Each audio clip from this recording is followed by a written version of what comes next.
Well, hello, and welcome back to Honkai Star Rail.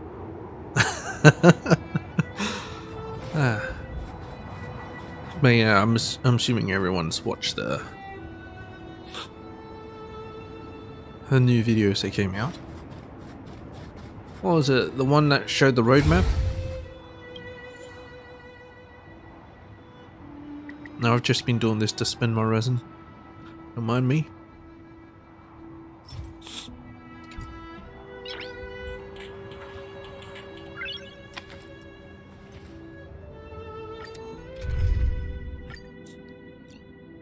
Best one in this case is Himiko. What? Doing your mum?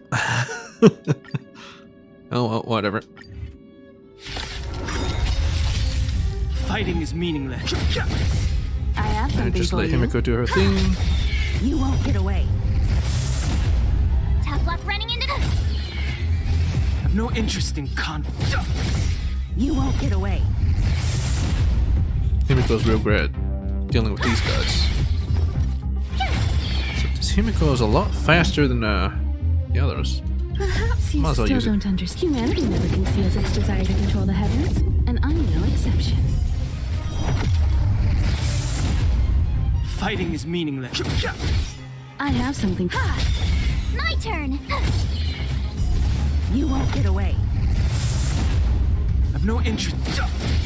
You won't get away. The truth of life and Whoops. death, revealed in an instant. Oh well.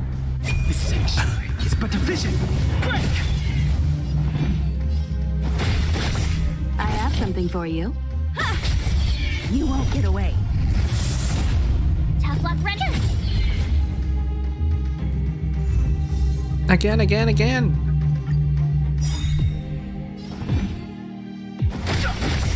I have something for you. You won't get away. Just satisfying seeing them all die. You won't get away. Here's Himiko's victory rush. You won't get away. Time for an overhaul. My turn! Perhaps you still don't understand. Humanity never conceals its desire to control the heavens, and I'm no exception.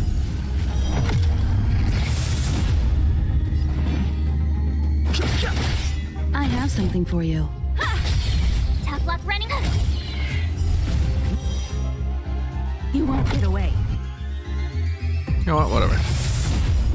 Perhaps you still don't. Humanity never conceals its desire to control the heavens, and I'm no exception. Yeah. One more time. I've no interest in I have something for you. You won't get away. Fighting is You won't get away. Time for an overhaul. I've no interest in conflict. Perhaps you still don't. Humanity never conceals its desire to control the heavens, and I'm no exception. Fighting.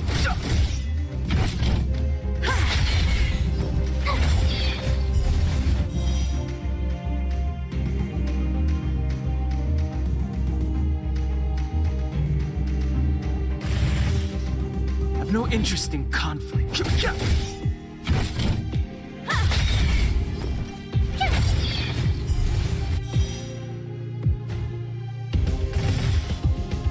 Fighting is meaningless.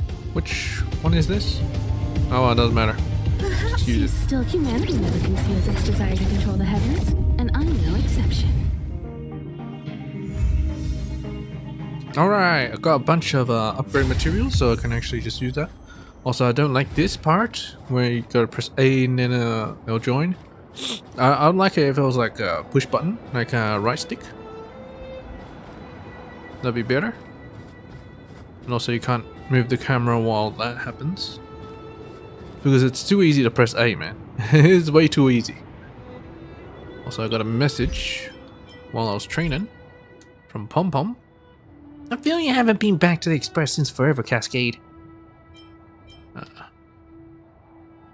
Didn't we just see each other? It hasn't been that long since we last said goodbye, right?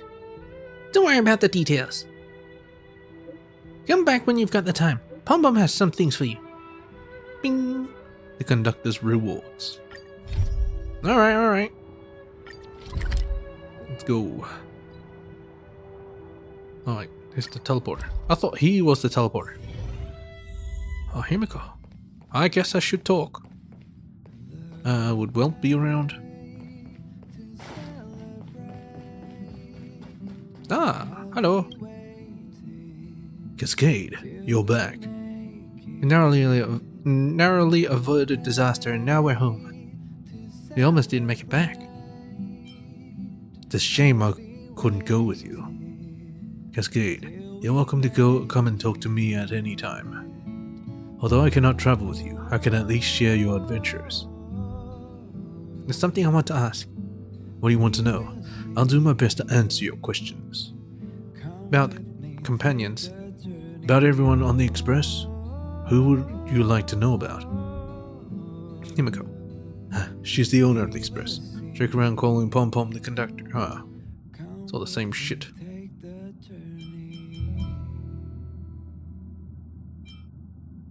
About you. What's past? Yes. My past? Sorry to disappoint you, but I'm just an ordinary white-collar employee. Back home I worked as a concept artist at an animation studio. Yeah, animation studio for Arahato, right? He's not lying about that. About Welt's powers. Long story short, my powers come from an older acquaintance. You can say I inherited his mission and will. Well, he's not lying about Welt Joyce. I can mimic anything as long as I can understand its principles, her show of reason, which is useful for work. As for black holes, that's an even longer story. I'll tell you about it some other time. He's the actual Welt from Honkai Impact 3rd. About Welt's friends. Is this not one of his clones? Probably. About Welt's friends. My friends are far away. I hope to find a way back home with the Astro Express help. People are waiting for me to go back after all. So he's stuck here somehow? Thought he willingly came here. But this isn't something that can be solved with impatience. There aren't many ways to travel between worlds, and the Astro Express has graciously accepted me. I wonder if it's the same universe, you know. Not multiverse, but same universe. Same leaf, so to speak. I don't think it'll be too difficult for him to travel in the Sea of Quanta. I've asked Madame Herta to send a signal to my home. If my family receives my message, they will know that I am safe. Now, my friends are the Express, the crew, and you, of course. But Welt's enemies? Enemies? I've taken care of my past enemies. Really? Otto's, no longer alive? If I have to say, my current enemies are Nanook, the Stellaron, and the Antimatter Legion. I want to protect the beauty of this world from those that follow the path of destruction. I have another question about the galaxy. About the history of the galaxy. There are many gaps in the history of the galaxy, which extend far beyond the limits of human cognition. Moreover, the Aeon Enigmata is going around destroying precious historical records everywhere. Enigmata is going around destroying history. It is said that there was a huge gap in the records between the birth of the universe and when Aeons appeared. During that time, strange existences known as Leviathans roamed. However, Leviathans appeared when the Aeons were born. Legend has it that Ouroboros, the Veracity,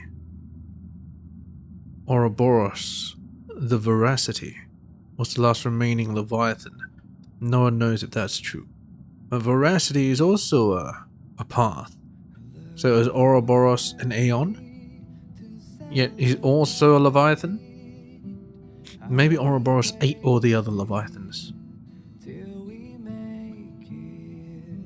Oh boy. The most ancient Aeon, Qlipoth, gave birth to the Interastral Peace Corporation. From then on, we have the modern history of the galaxy. But before then, the records are incomplete. Oh, I love this topic. Honestly, what are Aeons? I once confused the enemy of my home with the Aeons, but I soon discovered the two are different in nature. An overlord of the Antimatter Legion can incinerate entire galaxies, while the Calamity Vanguards are perfectly capable of destroying a planet by themselves. An overlord of the Antimatter Legion. Calamity Vanguards. Aeons are so powerful that they are near invincible, long before the destruction existed. Long before destruction existed. A swarm disaster from the propagation, another Aeon, spread through the stars. The war between the Abundance and the Hunt has also ruined many worlds. At least one rule is certain. Aeons can only operate according to their primum mobile. For example, we won't ever have to worry about the Harmony stirring up a storm. Yeah, I'm pretty sure whoever was voicing that was the emanator of Harmony. About the factions. The concept of factions might be too big. If a faction is all about coming together for a common purpose, then even the Astro Express can be considered as one. There are almost 100 factions involved with the Aeons. Some faithfully follow the primum mobile of the Aeons, while others have twisted the concept of the past to the point of absurdity. As a history buff, I would prefer to study the birth, development, and transformation of the factions rather than the Aeons. The factions represent the roads human beings chose out of faith and benefit. For example, how did the followers of Qlipoth, the Preservation, become the Interastral Peace Corporation? If you think about it, you'll discover it's full of dark humor. Did you write that thing about them being imbeciles? About the path. We still need to study the nature of the paths. For now, we can only describe it as a philosophical concept. It is a part of the imaginary element, the metaphysical aggregation of the spirit. When specific conditions are met, an intelligent being will completely take over this part of the imaginary. These intelligent beings are called Aeons, and the energy they possess is called paths. Aeons are free to use their path's energy however they please, but are also bound by it. So is someone else going to take up the mantle of Akiveli? Trailblazer? Alright, cool story, bro. Himeko! Oh, back so soon? Narrowly averted, we almost didn't make it back. Seems like this world is a dangerous place too. Ever since the Astro Express embarked on this journey, every world contaminated by the Stellaron has been problematic. Before the three of you boarded the Express, well, I and someone else were adventuring together. Someone else. It was the same back then as well. We would slowly trailblaze new worlds, find the Stellaron, and clear a path. No matter what world we were on, some difficulties remained constant. Misunderstandings caused by communication, enmity caused by cultural differences, and enemies with malicious intentions. But there is always something new. Keep up the good work, Cascade. You've never mentioned these things before. I want to hear about your past. You still got a lot of work to do. As for me, I've got to maintain the Express while it is parked. Parked? We can take a long break after we're done with this world. Come find me if you're still interested then. I want to ask, does this orbit a planet? Or is it just stops? It's just, completely immobile in space. Also, where's the star of this planet? I would like to see it. Anyway. Ask away, Cascade. I'll always have time for you. Companions, about the Express, about the Trailblaze. I can't remember what I've asked, so I'm gonna ask later. Vibing to the music. What?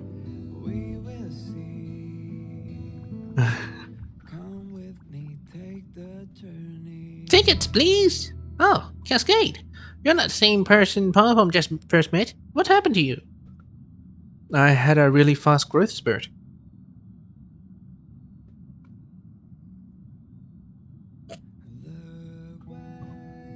The only thing that's changed is your opinion of me. Really fast growth spurt. A conductor's eyes never lie, Cascade. You're not the same person that you were. The same thing happened to March 7th when she first went out trailblazing. How can Pom-Pom put this? Feels like you're more mature? More stable? More reliable. Pom-Pom is sure of it. Pom-Pom's got some small rewards for your growth. Skip the formalities. Take it all. Pom-Pom will keep an eye on your progress and keep preparing some small rewards for you. As for what those will be, you'll find out soon enough.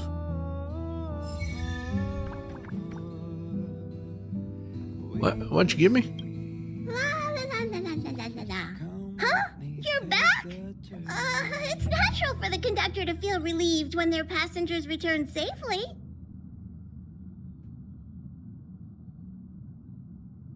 About Dan Hung, Himiko's coffee. Dan Hung? Himiko's coffee?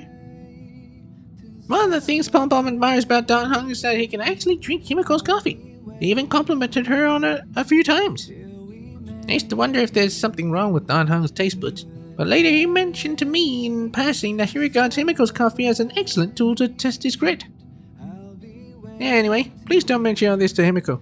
As the Express's navigator, she puts in a lot of work that goes unnoticed, so Pom-Pom tries not to be too hard on her.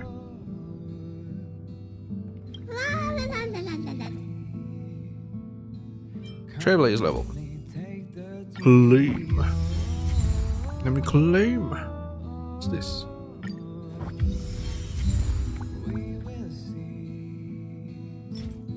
Fuel. Play. Okay. Energy drink. Same as fuel. 30% max energy. Yeah, that's different. This for the ult.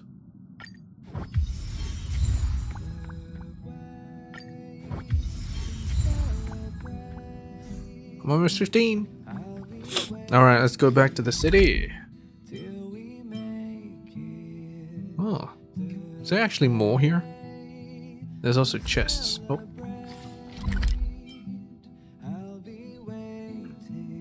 Trying to move the map. It doesn't seem to work. Oh, you gotta scroll to the edge. Not used to that. Not used to that at all. And while we explore the rest of the place. It's getting late. Where to now? I don't know. Coffee signboard. There are tables, chairs, and a signboard. According to the signage and text, you can drink coffee here.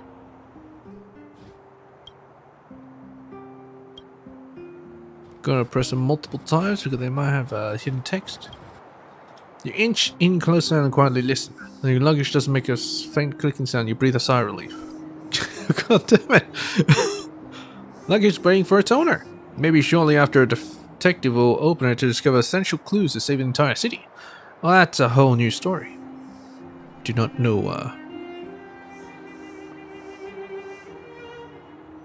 what that's referring to? Could be anything. Unattended precious luggage. The city has the exemplary virtue of not picking up things off the road. Apparently in some of the worlds and some planets you can freely take other people's property with no penalty. Certainly not here. The luggage was piled up randomly on the side.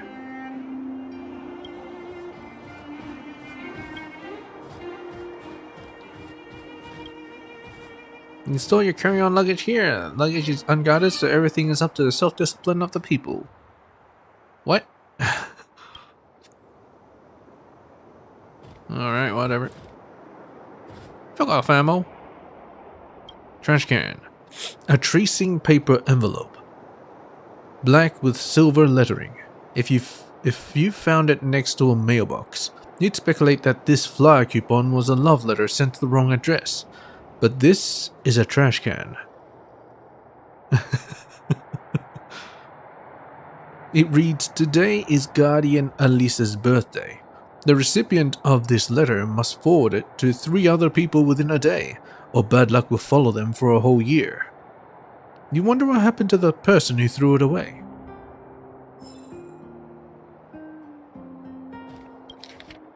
Bellabog sausage. For foodies, Bellabog sausage, which type is your favorite? A century has passed since the Bellabog meat factory first introduced sausages. Since then, it has become a familiar taste in every Bellabog household. When it comes to eating the Bellabog sausages, everyone has their own opinion. Here, we've compiled a list of your favorite ways to eat it. Which type is your favorite? The first way to eat it is as is. The sausage itself is already cooked and has been processed in many ways. It can be eaten as a snack or as a side dish. Its original taste alone is already delicious. The second way is to cook it with hammer peppers.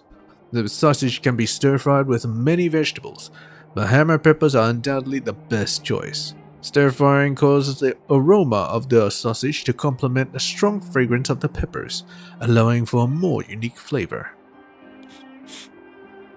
I don't think stir-frying is very much a Western type of cuisine.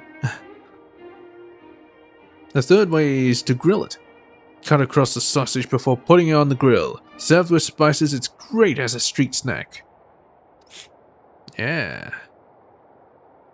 The fourth way is to wrap it in sun cakes. Make a sun cake wrap by adding thin slices of the sausage. This method not only enriches the taste of the sun cake, but also balances out the sausage's flavor. Well worth a taste. Over the years, upgrades to the process and machinery have greatly improved production capacity. The fat but not greasy characteristic is unique to this sausage.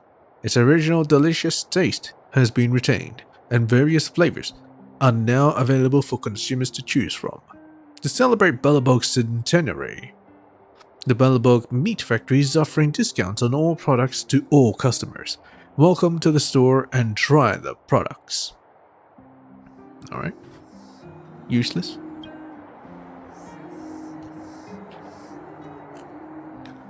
Okay. You waiting for me? What are you looking at? What's so special about the trash can? Let's get right to it.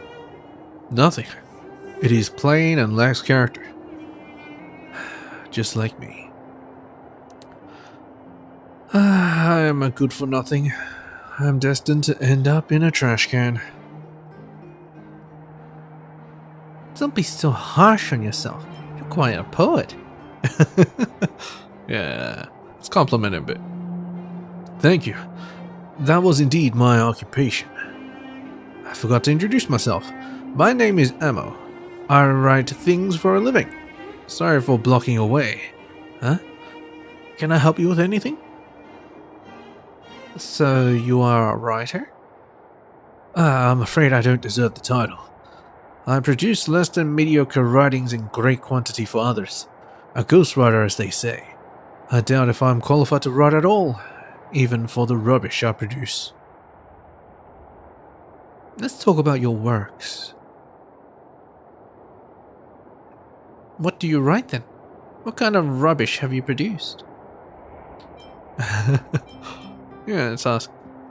I wrote some horror novels, the quality of which can be described with the name of the genre, according to some critics. Some say those novels should never have been written in the first place. For the disaster fiction I did, same critiques also apply. Tell me about your ghostwriting. Have you heard of the Tale of the Winterlands? The fiction that was recently banned? The publisher was actually quite happy with the quality and wanted the author to make some edits on the original so they can publish it again. But they did not expect the author to simply vanish into thin air. The editors had to contact me instead, asking if I can help with the project. Tale of the Winterlands is just some cheap folklore compiled together. I can give you 100,000 to 200,000 words with ease. Piece of carrot cake to me. That was my response when I took the job. You know how hard it is to finally get something going? I was just trying to impress them, but ended up getting way ahead of myself. One of the editors had sent me a copy to let me get the feel of it. It wasn't until I started reading that I realized the book was going to be a classic. I had to admit, I couldn't even remotely reproduce the author's creativity and style. The editor has made several attempts to contact me since then, but I managed to avoid her each time because I just couldn't deliver. How would you rate Tale of the Winterlands now? What's your plan for the future? What's your plan for the future? To avoid the editors for the time being, and contemplate on what to do for a living if I'm blocklisted. You mean blacklist? Let's do this again, and I'll ask about how would you rate the Tale of the Winterlands now? A masterpiece of a true genius. Maybe the language still has room for polishing, but the wild passion waved into the plot is otherworldly. For 700 years the people of Belobog have been trapped in the snow, their imagination taken away. This book reignited people's desire to look beyond these snow-covered lands. Maybe that's why the architects insist on banning it. I heard that within a month of the book's publication, the number of people that ventured out in the snow and went missing had gone up exponentially. Don't put so much pressure on yourself. Sorry, I've had a difficult time lately. Don't give up just yet. Pull yourself up by your bootstraps. Stop comparing yourself to others. Go with your instincts. You need to stick to one career path. How about doing something else? You should go with your instincts. I'll become a laughingstock in the history of the literature if I do that. Who's this Ammo? How dare he write this rubbish and claim to be writing the Tale of Winterlands?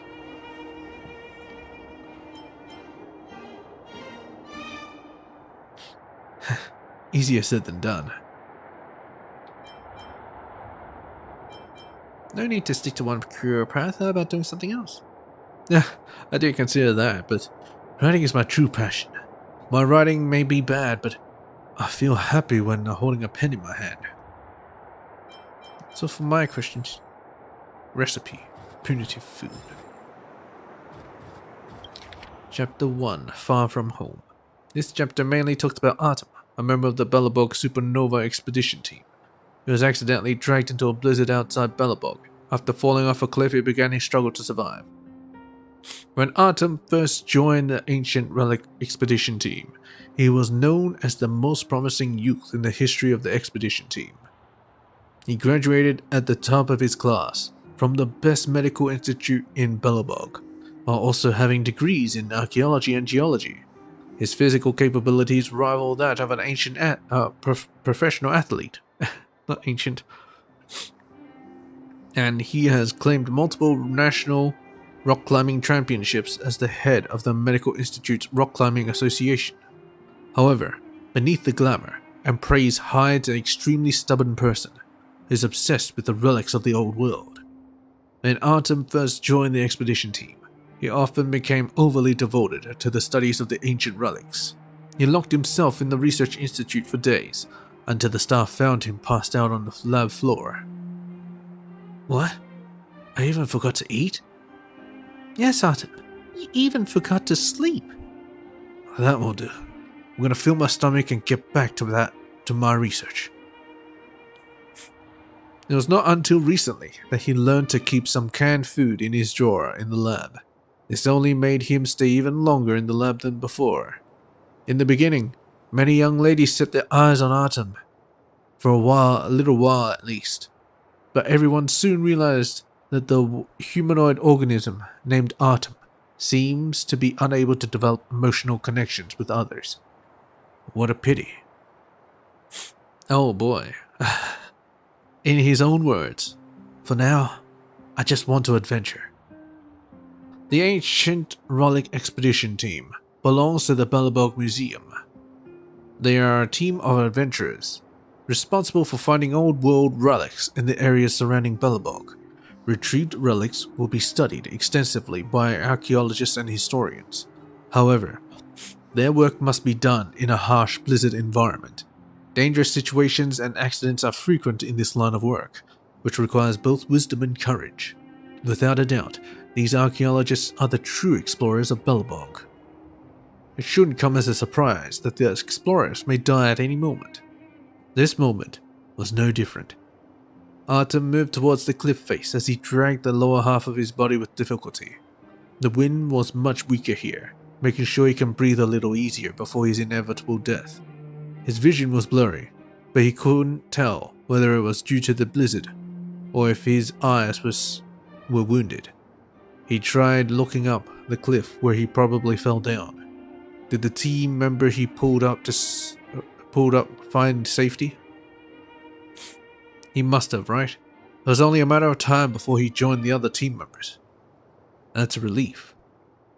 He was exhausted, and his vision gradually grew dim. If he fell asleep now, during this blizzard, he would never wake up, that's for sure. The heavy abdominal bleeding had frozen solid, and Artem was unsure of how he would eventually die. It hardly mattered to him at this point. As the blizzard grew more violent, Artem would soon become a corpse, just like the ones that he had passed by on previous adventures. It gave him some relief to think he wouldn't be alone. He was just 3 years old when he climbed the drain pipe to the rooftop. Much to the horror of his parents, what was happening? Was his life already flashing before his eyes? How many memories does one make in a lifetime? Artem had drifted off to sleep under the cliff. The flame of his life flickered in the blizzard. It was about to die out. Well, too bad we we read the ending of that story. Luggage pole, luggage pole, luggage pole. What's this? Lock gate? Sign gate is ice cold. You have no idea what's behind it. Sign is concealing the biggest secret in the universe. Sign gate is ice cold. You have no idea what's behind it. Ceiling. And lick it. Mailbox. The opening of the post box reveals 2 envelopes as being kept in a delicate balance. Touching either one will condemn the other to be swallowed by the pitch black maw.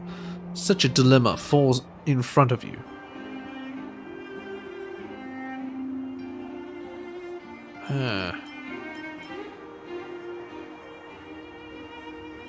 Take the one on the right.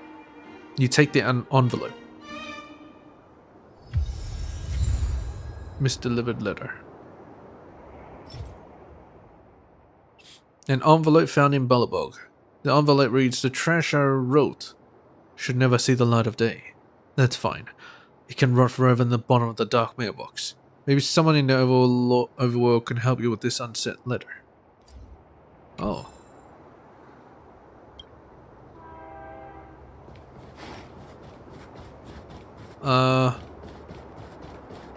What's your name? Amo? I'm pretty sure this is yours. Let's feel the strange calm when I stare at the trash can. As if finally returning to where I belong. The breeze and the smell. Smell? Oh, don't mind me. I was completely lost in that sense of belonging. I remember you, friend. What brings you here? You're a writer?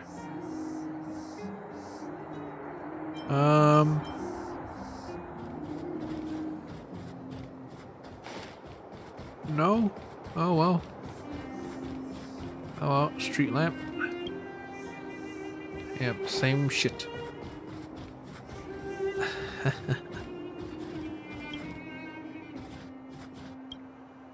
The burning smell invades your nostrils as you approach the trash can. This trash can looks like it was set on fire. The entire trash can is deformed, with a layer of dark scorched ash-like substance coating the bottom. In the light, you see the particles floating softly, almost dancing. Okay, why'd they set the trash can on fire? I guess it's pretty cold. So.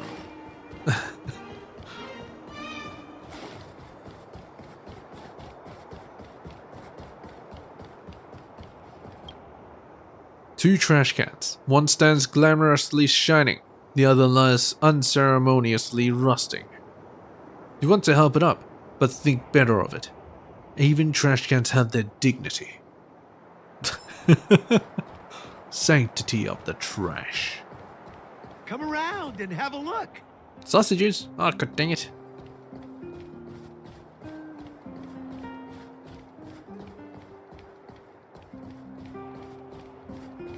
Collect. Message for new repairers. By now you should have received the Heating Maintenance Safety Operation Manual. Make sure you read that first. As you are well aware, my wife is about to give birth, so I will be heading home earlier today. I'll be gone for half a month, which means I won't be here for the big maintenance before the Soulwarm Festival. But relax, Belle will walk you through everything. Just don't forget what I taught you and you'll be fine. I know you pick up on things fast. However, the maintenance of heating pipes is the most important maintenance job in Belobog. I made some notes here, in case you forgot. While you read this, open your safety operation manual and follow along. Remember to ask Belle if you have any questions. I won't go over the first and second points because there's nothing to say about getting the certificate and wearing protection. Those are too basic. For the third point, check the lighting for heating maintenance area. You should pay special attention, especially to the emergency lighting. There was an accident in the past with my master where the furnace wasn't lit. No lighting is a recipe for accidents. The fourth point on changing the pipe's protective coating was one missing point at the top. Remember to always wear insulation gloves. The pipes are full of hot steam, and there's no insulation around them. One touch and you'll be scalded. I have taught you the ratio to mix the protective coating liquid and water. So be careful. It doesn't matter if you waste some coating liquid, just don't add too much water. The pipe's surface temperature is very high, so if you brush a very watery liquid onto it, the room will fill with water vapor. If something goes wrong, it can be fatal. As for how to apply the coating, you already know this. Brush it thinly and evenly. Don't go back and forth. The eighth point goes over the most important thing. Maintenance of the steam turbine rotor. Halfway through the maintenance, be sure to check your maintenance clothes, electrical insulation and protective goggles.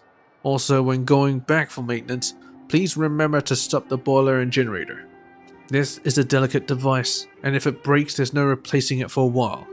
You can't be too careful with it. For the 10th point, the alarms and monitoring devices we use now are different from the ones in the manual. Just go with what I taught you. That's about it. Once the heating maintenance is complete, you'll be a full-fledged maintenance worker. Come by during the Soulwarm Festival and I'll treat you to a special sun cake. It's more delicious than anything you'll find in the stores. Also, my wife's relatives are coming over, so try to dress up a bit.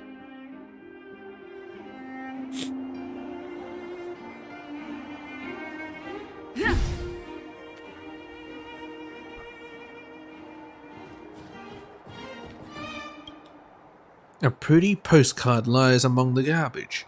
It reads, "Stay your hand. Only the following persons are permitted to go through Belobog's trash cans. Tatalov, Garbage King, and myself." It continues, and the 45 members of the cleaning squad. There's nothing written on the back. You are confused. Even trash cans are serious business in this city. Manya. Sorry, I'm busy. Please make an appointment. If you already have an appointment, well, I'm on break, so you can get a number and wait until you're called. It's expected to be your turn in an hour. But everyone's waiting. You just said you were busy. Yeah, but everyone's waiting. My job is to help citizens solve problems. If I can't get enough rest, how can I help others effectively? A reasonable time allotment for both work and break helps improve efficiency. I understand your anxiety, but I'll have to ask you to be patient. Do you understand, my friend? I've found some unsent letters. There's something else I want to ask. I just said I'm on break. Fine, if you insist. What kind of work do you do exactly? Excellent question. My job involves a little bit of everything, but vital to keeping things running smoothly in Belobog. You could say I'm the unsung hero of the city. I'm responsible for grassroots affairs on the administrative district, listening to basic requests from people, and solving day-to-day issues. In that case, can you hear out my request? Of course, but you'll need to reserve a slot.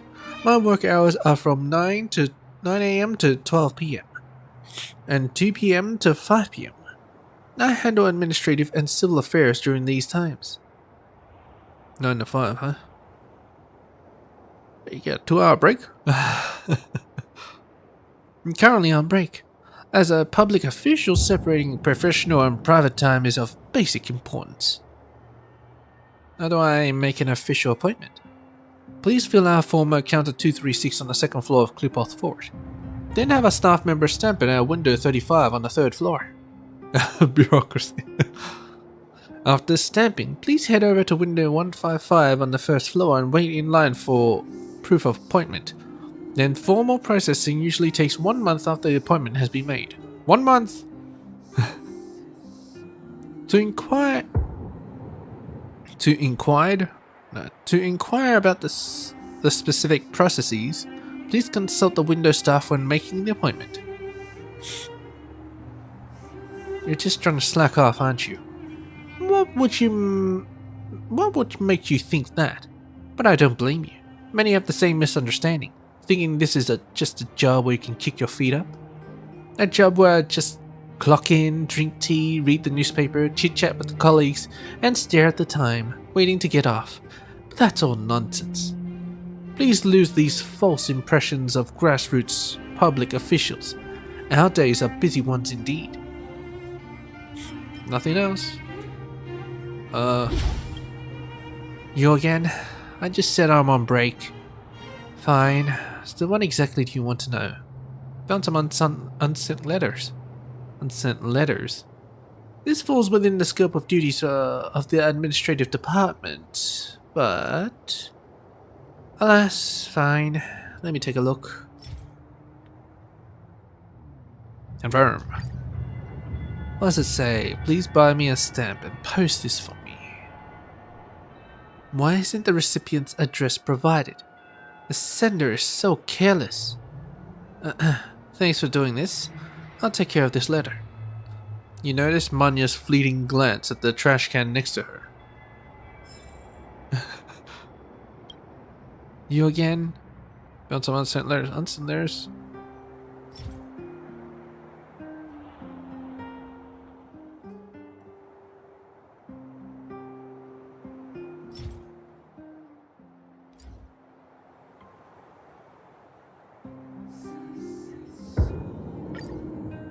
The trash I wrote should never see the light of day. That's fine, I can write forever at the bottom of the dark mailbox. Let me see. This person is quite a good writer. Huh? Thanks for doing this. I'll take care of this letter. You can see Manya's eyes as she decided to keep the letter to herself. What?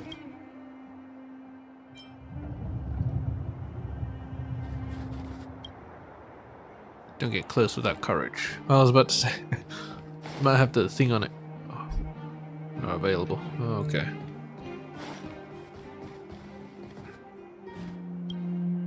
Here emits warmth as inconspicuous to people and you can't live without it. You know what I mean. Everyone knows about the Limestein's encounter. Tell the whole truth indeed. And the Landos. I also heard that the Gerters? Wow, so much going on here. All I can say is, knowing too much can be a mistake. Huh? What? What are you guys on about? What? What are they on about? Okay.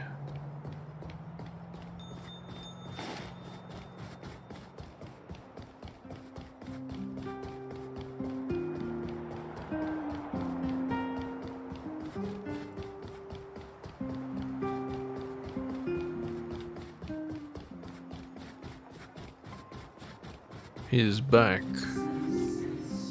Glum man. The familiar wrought iron gate and a familiar man. The scene felt almost identical to the other time, if not for the deepened creases all across the man's brow. Where on earth did those things come from? What happened?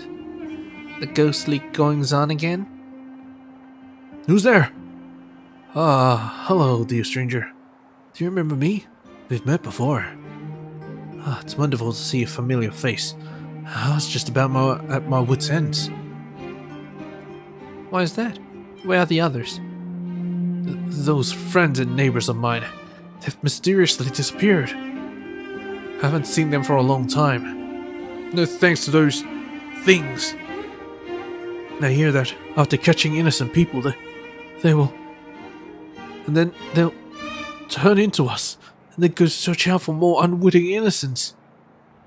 Eyes, nose, mouth, they all look the same. Not a speck of difference. Don't trust them. You must watch out for yourself. Don't trust them. The man is borderline hysterical, raving maniacally as he vanishes back into the darkness of the back alley. Those eyes of his, quivering from sheer fear, they leave a lasting impression on you. It's all getting creepy. I wonder if I'll run into him again. Oh, I'll go check in tomorrow, or next time.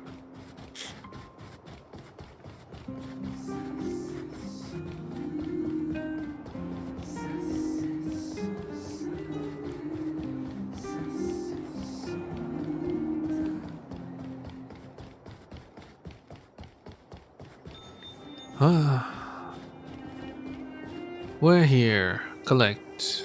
God damn it. Fashion brand Suburbia. Magnify your uniqueness, Suburbia. Richard and Diana, formerly the lead designers of fashion houses in the stars and industrial threadwork, founded the brand Suburbia in fortification year 694. Suburbia embodies the meaning of being outside the system. This poetic name represents the two designers' understanding of Balabog's life and working style. Balabog is a place overloaded with others. In this city, no matter who you are, if you express your thoughts, dress the way you like, or lead a life with individuality, you'll be deemed a dissenter by everyone. We sensed this conflict and wanted to use our design to fix it. Suburbia has been focused on creating unique outfits that also suit the taste of the young people, whether it be an eye-catching leather jacket, colorful synthetic leather, phenomenal vest sets, goth long coat, or the famous Balabog wired modified military uniform. Now, all these styles incorporate the current mainstream street fashion that still has a lot of original suburban elements in it. Though it's a very young brand, Suburbia confidently uses the core element of traditional culture. Other than that, we've also seen the two designers' greater ambitions. Hello, Shadow. We're trying to create a space-time relationship with this world. Not only should we have Balabog's present, we must also contain everything in Balabog's past. To be honest, we prefer the period in history when the eternal freeze has not yet occurred. The world was separated into different regions, each with its own style. Suburbia doesn't exist just for Balabog, but also for the areas buried in wind and snow, explained Richard and Diana. Recently, this young brand cooperated with the Edelweiss workshop for the first time. and began a collab fashion line including leather boots, outfits, and accessories. The two brands used the blue color of Belbog as the design base, together with retro patterns found in Belbog's picture books, and in combination with fashionable styles preferred by the modern youth, such street punk and industrial. Idlewise Workshop has also brought back both classical and new age fashion concepts to young people. New code. You sure that's new? Kinda looks old to me. I think I've seen that code before.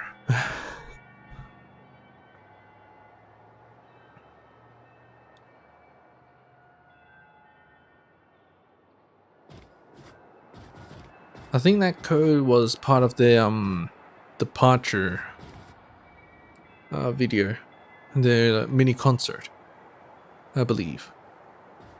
Fizz. I don't think I've met you before. Is this your first time visiting the bookstore? Can we talk? Alright, let's hear it. What do you want to chat about?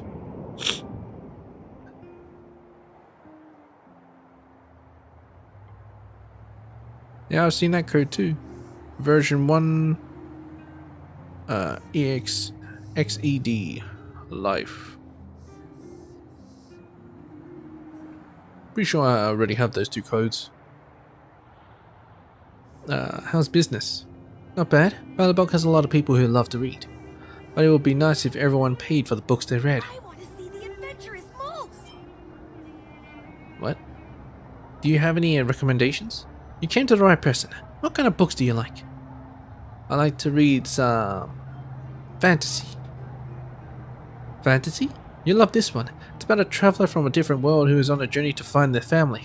It's very popular among young people. I loved it. Oh, really? Yeah, namely their sister, right? I want to see the adventurous moles. Shut up, child. I like reading science fiction. Science fiction? Would you like to try reading a story about a group traveling by steam train through the galaxy to explore interstellar civilizations? This book is widely acclaimed. Of course, of course. We pulled Bronya? By God.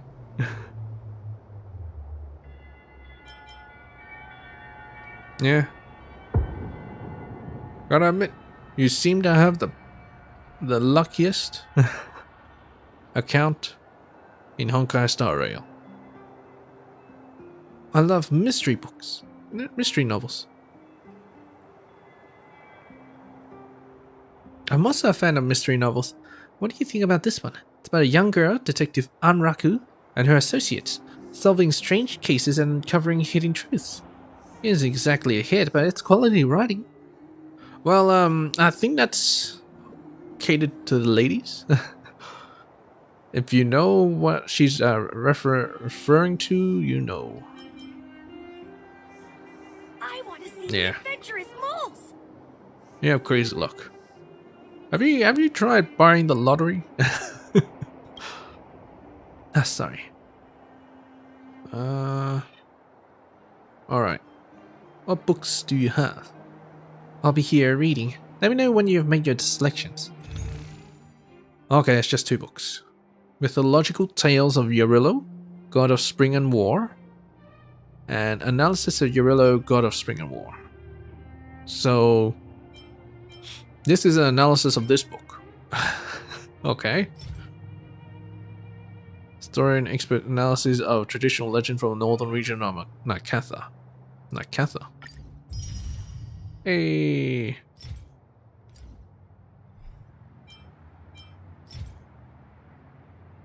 Same thing.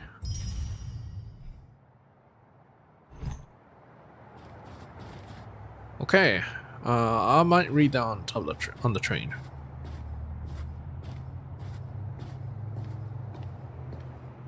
How many mobile games do you even play? And do you actually play this on mobile or do you play this on computer?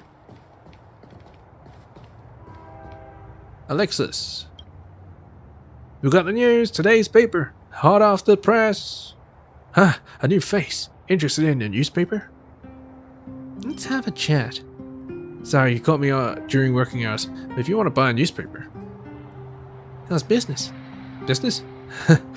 Just enough to keep me from starving. Selling these in the streets is hard work. It'd be nice if you could contribute a little to my profits. Then I may be able to afford to eat something different for once. What do you think? You get the news, I get a good meal. It's a win-win. A good deal, right? Any big news lately? That's a good question. Let me see. How about this one? What did the man in black tell Mr. Bova, the minister, that made him leave the party in a hurry? What happened?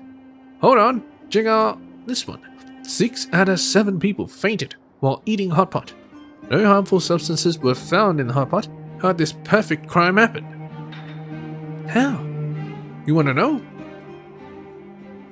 Of course. Are you messing with me? I have a great idea to help with your urgent needs. Here, the answer is right in this newspaper. It's all yours, as long as you give me some shield. Are you for real? Take it easy. It's just how the business works. I'm sure you understand. I'll leave you to your work. Don't miss it. Yes please. Oh. Hey, it's not shield, it's credits. Nice. Ice storm courses. Alright. An interview with a weather expert discussing the causes of ice storms and other scientific information. Non-pulp fiction. Interview on daily life before the Soul Warm Festival. A live survey published in the Crystal Daily, weekend edition. The various traditions of the Soul Warm Festival can be seen here.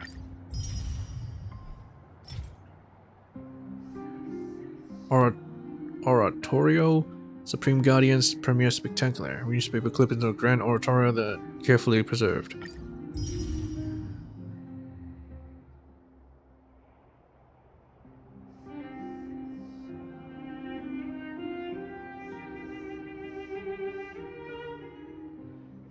Wow. All those are going to take a lot of time.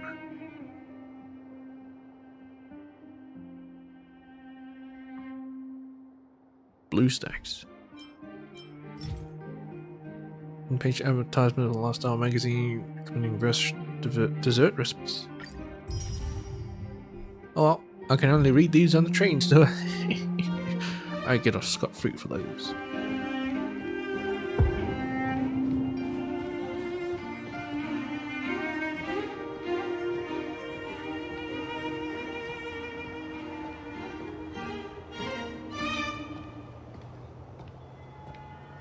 Hey, Chavez.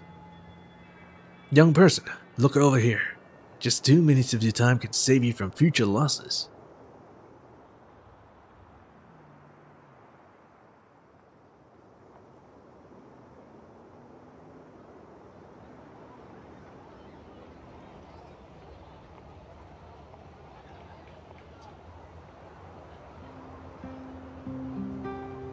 You don't like the other games.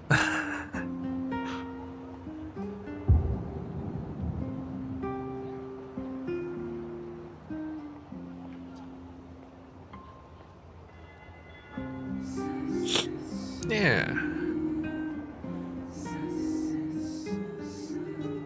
I think you're too used to shortening up for on the social media or whatever.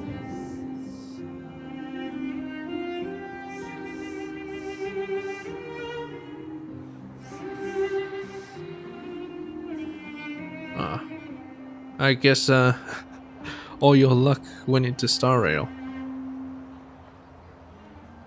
Has a sneaky kid with dark blue hair ever come to talk to you?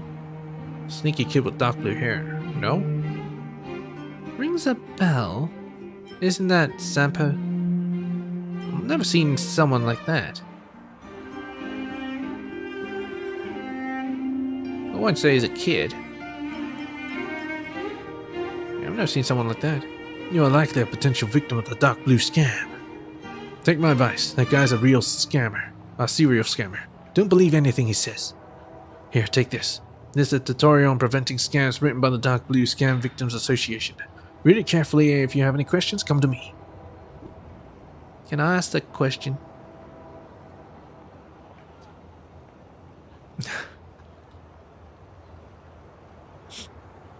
Do you still have anything to do in this game? Now that you're at the very end. Go ahead. It's our responsibility to help prevent the public from being scammed. The Dark Blue Scam Victims Association? That's right. The members of the association are all former victims. They're united to share what we have learned and help the public by raising awareness. Nothing to do. Oh, you can always check out the other Hoyoverse games if you are keen. And were you actually keen on turn-based before you tried the game? The guide goes over case studies of those who are scammed by the blue-haired swindler.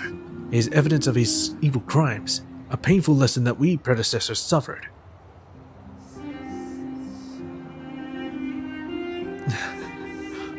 Update. I'm not even past this point.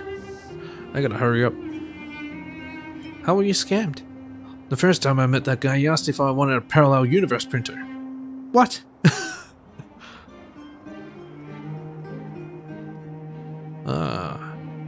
So you're really heavy at the genre anyway. I asked him how the printer works and he immediately started rambling on a bunch of smorgasbord about side stuff. I was almost caught up in it. Terms like parallel universe, aeons, and priority anomaly. Swindlers love to use these words related to the universe and aeons to scam people. I didn't believe him until he used it to print money. He made 2 bills with the exact same serial number. How much did you pay? Did the printer work? I should fall for it. Of course not. Otherwise, why do you think I would have joined the association? Sometime later, after the counterfeiting scam, I bumped into the same blue-haired guy again in the alley in the commercial district. I should have had the Silvermint guards arrest him. I was so angry I needed an explanation. He got scammed again. Instead, he asked me with a straight face, "Were you staring at the printer?" He accused me of not reading a manual and wasting such a genius invention. He even offered to refund the full payment, so that he could find another buyer for the parallel universe printer.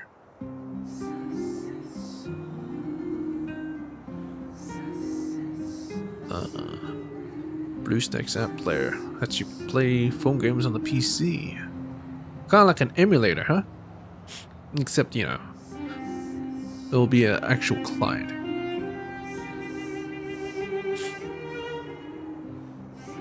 I get it.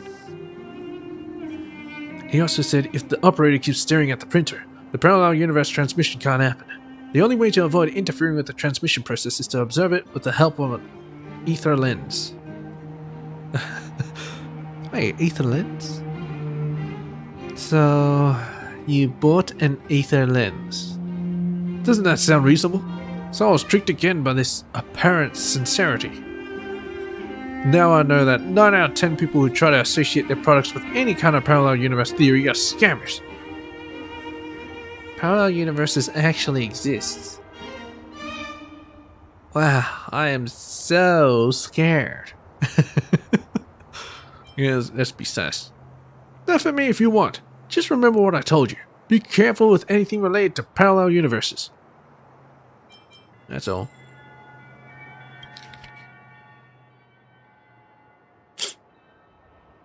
I do not believe I have. I have to wait until 15, and I'm almost there. Just gotta go through a bit of the story and then I'll probably have it. Anti-fraud guide, edited version. More and more residents have suffered financial and emotional damage from Dark Blue Scam. The Silvermane guards alone cannot capture the mastermind behind the scam. That is why the various victims of the Dark Blue Scam have come together to form the Dark Blue Scam Victim Association. We have produced this guide and collected the usual lies and classic cases of such scams. All citizens must read these carefully and remember it well to protect our sacred private properties from being ravaged. Parallel universe? Can't believe the most common concept the scammers try to sell. There are already 73 types of sub-scams reported to the city, including but not limited to parallel universe printers, parallel universe containers, parallel universe ingredient bags, parallel universe remote controls, and many other items used in daily life. The scammers often customize the pitch and are very hard to detect.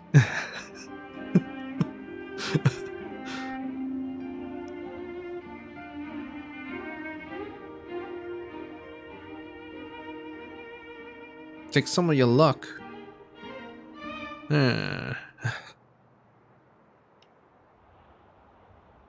I'm not sure if I have a preference on who to get. I'll just see what happens, and then I'll save up my my primo currency for Jing Yuan.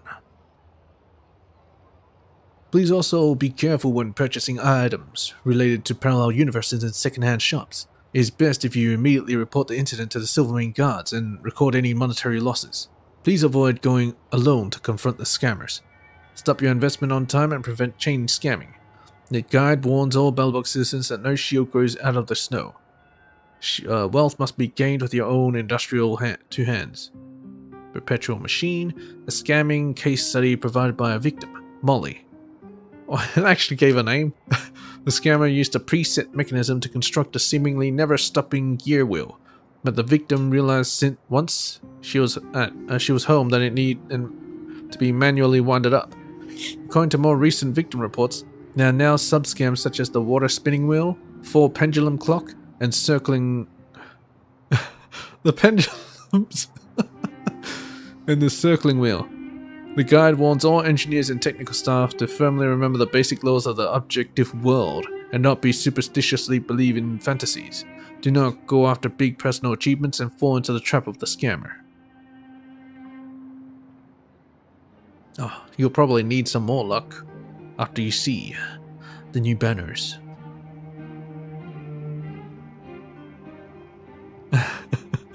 You ran out? I'm actually worried that I don't have enough to guarantee it. The Omnipotent Key. A scam case study provided by a victim, Nick. The scammer used modeling clay and precision key mold to demonstrate to the victim how to replicate the key for various mechanical cogwheel locks, and encouraged the victim to conduct activities that would hurt Bellbox's financial security. Nick was caught in the act by Silvermane guards when he was replicating keys outside the south gate of the Bellbox Chamber of Commerce, and is now jailed for the 3rd Bellbox prison. The guide would like to warn all citizens not to lose your future due to a moment of greed. Android Puppets, a scam case study provided by the victim, Manya. The scammer used a wooden puppet and android face mask to make a substitute puppet according to the victim's specification. However, the drive installed had too much energy reserve, and the puppet did many things that did not fit the victim's normal behavior, such as working overtime at the town hall till dawn. The victim indicated that she suffered great humiliation and her intrinsic motivation toward life was shattered. Intrinsic motivation toward life? The guide would like to remind all citizens to achieve a good work-life balance, not to go down a path where you can be manipulated by scammers. Intracranial theater? You mean imagination? A scam case study provided by victim Vasca.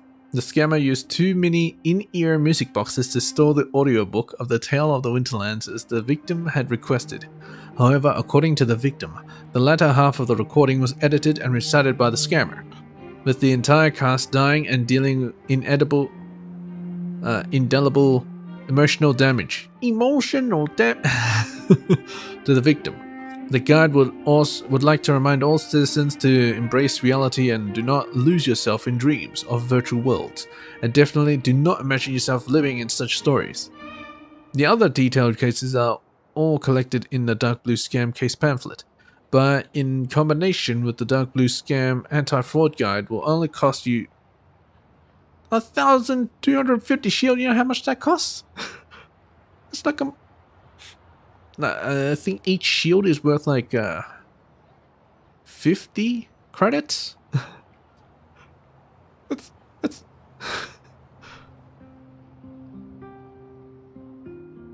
Oh, whatever. Together with a voucher to purchase a complete dissection of the Dark Blue Scams edition version at 30% off.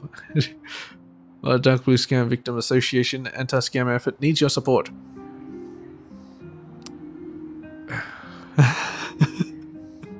Oh no. Oh no. I think he wrote this book. Oh no. This guy got scammed 3 times.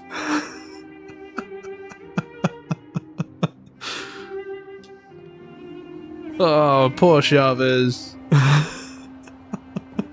Oh no. The new Moo sour cream would cost me my life savings. The new Moo sour cream is too expensive, but my son's hungry for pancakes. That's no good. I'll teach you how to make homemade sour cream. Just mix the lemon juice with the whipped cream well, and let it sit for half an hour. Is that it? Wow, thanks. Cool, huh? Come on, give it a try.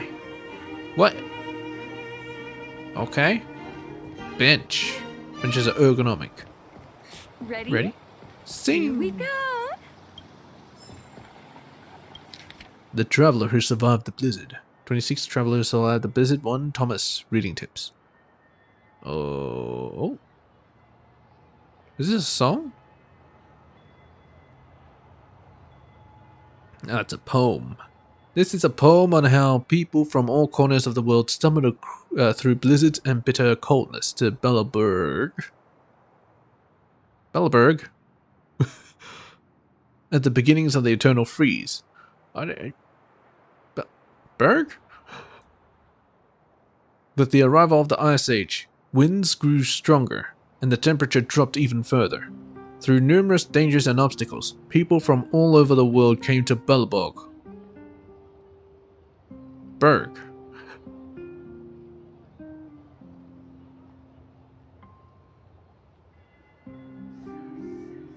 Yeah.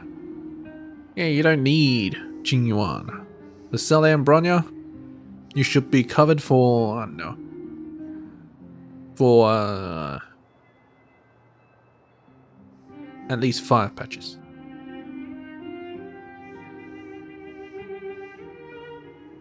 Through numerous dangers and obstacles, people from all over the world came to Bellaburg to pass on the sparks of human civilization. The poem likens Bellaburg to a warm harbor at the end of the journey, inspiring the refugees to keep going. Read the poem carefully to see how the author sees used the perspective of the refugees to demonstrate a positive attitude and confidence toward the future, despite fears of uncertainty. Yeah. I'm serious.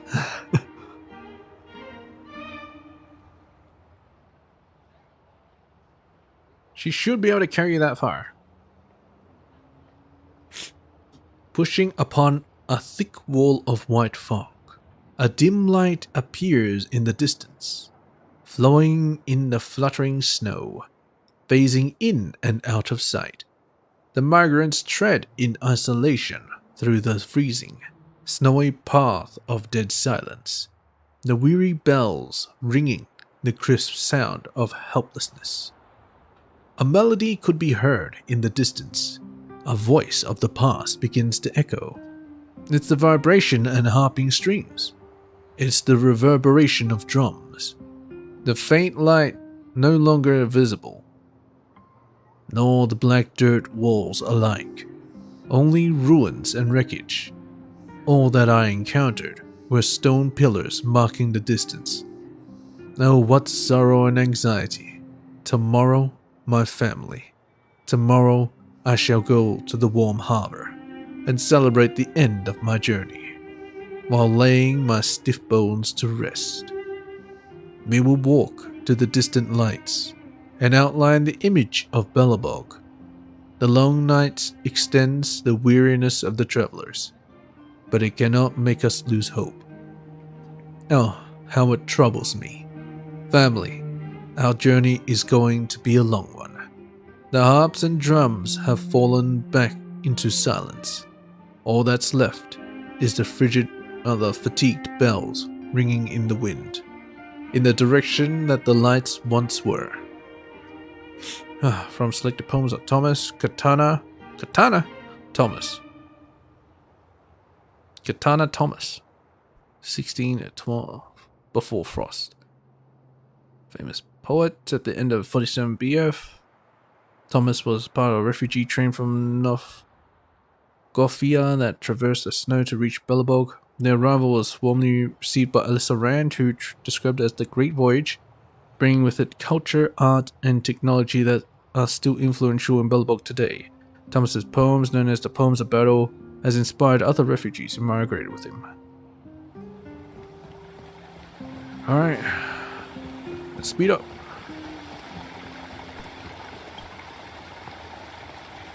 A fountain in the plaza is shooting out cool, tepid water.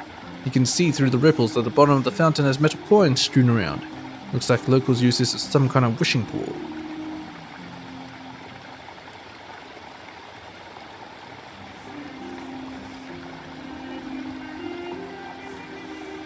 Yeah, I have a feeling this game will last a good 5 years. Count how much money there is. Yeah. It's so bored that you decide to count the money on the floor of the fountain, and bored is putting it lightly. There are loads of weird stuff flowing down there, and there are more coins that can be counted. You'll need a more scientific method. Try utilizing principles of computer graphics? In a flash, you transform the entire fountain in a high-res image and save it in your memory.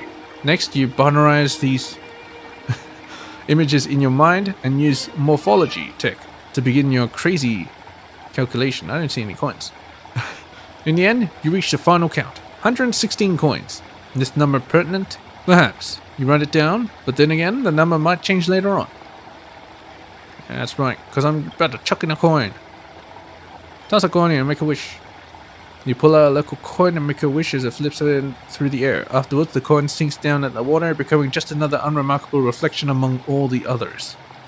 You patiently wait for your wish to come true. When you hear a loud shout from behind, it turns out that you're not allowed to toss coins here. You hurriedly turn to walk away with no time left to wonder if your wish came true. Who said I couldn't toss coins here? I'm gonna fish it back out. Fish the treasure out of the fountain. Hang on, are you serious? This is the plaza, in full view of the public. Take one big step back here. Even if nobody saw you, it's a public amenity.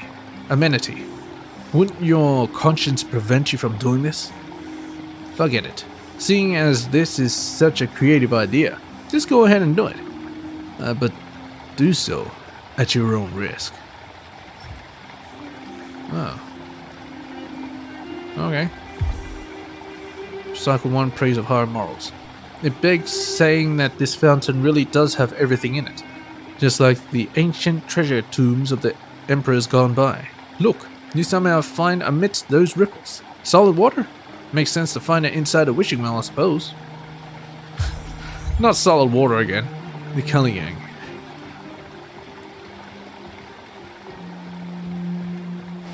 Oh, another chest. Hello, Dominic. I think you're the last one. Children of the Everwinter, proud citizens of the preservation, hold your heads up high. Grind yet not against the mundane vulgarities of everyday discourse. Always remember, deep in your hearts, the teachings of the architects and the Supreme Guardian. Seems rather involved. Would you like to hear him finish his preaching? Sure, why not? Continue listening to Dominic. Normal it is for you to have doubt in your hearts, because you look around yourselves and you can't see the preservation anywhere. You cast your eyes hither and thither, and rarely do you see any evidence of the very existence of the preservation. And yet comes this very day, I shall resolve your doubts and let you feel the true grace of the preservation.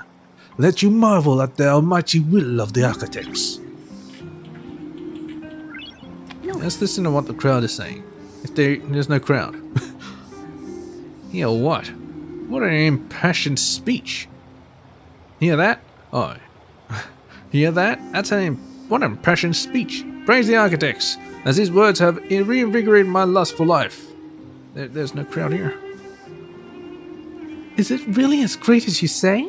If you ask me, these architects just say the same empty rhetoric all day in and day out. And if you got time for all this bluster, you got time to help improve everyone's living conditions around here. The preservation. Oh, praise! I've been off for a big walk and come back. It's still going. Kids these days, they never shut up. Keep listening. The preservation is the embodiment of Klipoth, and is with us all the time. It's the secret force that imperceptibly shapes our personalities, impacting all the important decisions that we make during our lives. The reason why you struggle is so to find it is because the preservation's grace is integrated with the world we know, diffused throughout the air we breathe, refracted through the light we see. It has gently embraced us in its bosom since the very dawn of our existence. The admonishments of the Supreme Guardian remind us to never take the preservation's grace for granted. We must inherit the will of our architect ancestors to persevere and survive in this world of ours, and to bravely defy any calamities we face. The fragmentum and the eternal freeze. These are just bumps in the road, on the path to carrying out the will of the preservation. Oh, brothers and sisters, stand together with thine architects and our Supreme Guardian, follow in her footsteps, for victory is our destiny. Alright, that's enough. Actually, keep listening. The preservation is embodied. Yeah, it's the same thing. Hold on, let it loose. Yeah. Get out of here. Collect it. Oh, damn it. Charles' letter. Marlet, I haven't seen you in a long time. Told my father I missed you, so he said I could write to you. As I wrote this letter, my father was reading over my shoulders. I didn't want him to, but he probably read it when he mails it for me. So, whatever. It's all your fault that I had a fever lately. I cried for the longest time after you moved away because I thought you'd forgotten me. So imagine my surprise when I received the cookies you sent me a few days ago. I couldn't stop thinking about you, so much so that I couldn't do well on a test. My father says it's just an excuse, but I really do believe that it was your fault, same as his fever. No spelling mistakes though. That's very nice. My father said I could go visit you over the weekend, but we live too far apart. Also grammar, continue. He thought about after some time, maybe several months for the next Solwarm festival, we'd make new friends, and we'd gradually forget about each other. That's what happened to him when he was younger. When I asked him about it, he looked away, and it was only then that I noticed his face had turned red. My mother was reading my letter just now, but now they're gone. I understand why my father is worried. You better send cookies to me every week, and I'll also write to you. If you think it is unfair, you can write to me and I'll bake you some cookies. My parents are back now. My mother said it would be nice if we'd work in the same factory. That's where my parents met. Adults think they know everything. They think we want to get married, but our relationship isn't like that at all. They don't know anything about us. Right now, they're giggling to themselves. If I didn't have a fever, I'd write this letter in secret and mail it myself, so they wouldn't be able to read it. I want to become a scientist, capable of creating the largest furnace this world has ever seen. That way, when we go out to our outer municipal district, we won't have to wear so many layers of clothing. Do you remember? When we went out there to play, I wore so many layers that I couldn't even put my arms down. We ended up not doing anything fun. When I invent that furnace, we'll play there again. So I probably won't go to work at the factory. I'm more interested in going to the research institute. If you want to come with me, you can be a scientist. I'll understand if you want to do something else, though. That's what makes me different from those adults. I'm a little sleepy as I'm still on medication today. That's all for now. My dad said he will mail the letter for me later. Anna. Well, it looks like you forgot to mail it. What the fuck?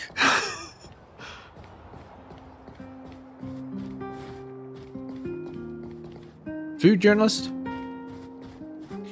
I forgot this middle section. Shit! I thought I could finally continue. Shit! Now let's start over here with a map that I can't read. Wait, it doesn't even look like a map. Anyway. Nice looking trash can. That's all it really is. A trash can. Pleasant looking trash?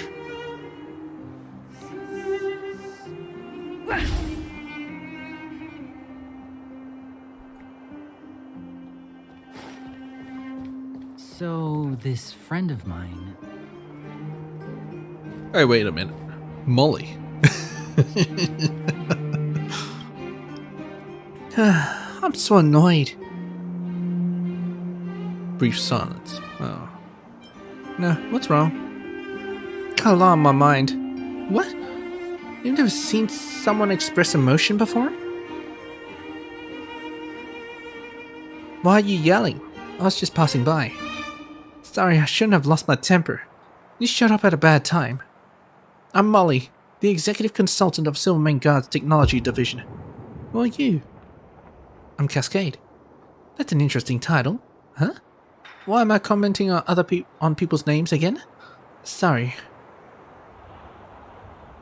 Is there something important you wanted to see me about? I'm not in the mood for small talk. I want to ask you... What's bothering you? It's about the guards. I'm in no position to talk about it. They don't like me, and they give me a hard time. I don't know why they are like this. I'm just trying to do my job, that's it. Anyway, it was so depressing in the army, so I came out to get some fresh air. Are you always this grumpy? Me? Grumpy? How can you tell? From every word you've just yelled? It's not like I'm on a bad date or something, it's just how I talk. Forget it. I assure you this is not how I normally am. What does a technical consultant do? My job is to coordinate engineering projects and monitor product quality. Oh, also, when there is a need to outsource a military project, I will participate in the negotiations and assist in the selection of vendors. I've been so worn out at work lately. Who said that using your head to work is easier than physical labor? Why don't you leave the garrison? It's good to push yourself when you're young. Yeah, you think I didn't know that? Whatever, I have to learn to control my temper. Alright. Keep getting scammed, Molly. There's nothing special about the mailbox, but you feel like something's wrong. You look at it carefully again and see a white letter hidden in its shadow. Take it away, yes. You take the envelope. The envelope reads, to Carl Iyer, room B03, building 35, 6th Street, Administrative District. You open the letter, which reads, Dear Mr. Carl Iyer, your work documents for this month are with me. Don't worry, they are quite safe. If you want them returned to you in the same condition, hide 100 shield within the shaft of the fishing rod inside the chest locked by your wife. On top of your wardrobe. At 3 p.m. this Saturday, leave your home with the fishing rod and I will contact you again. Wait a minute. How does he know that there's a chest locked by his wife on top of his wardrobe? Feel free to tell your wife about this, but refrain from raising the alarm, unless you want your achievements for the month to become confetti. I'm not sure your boss or your wife would like that to happen. Hold on.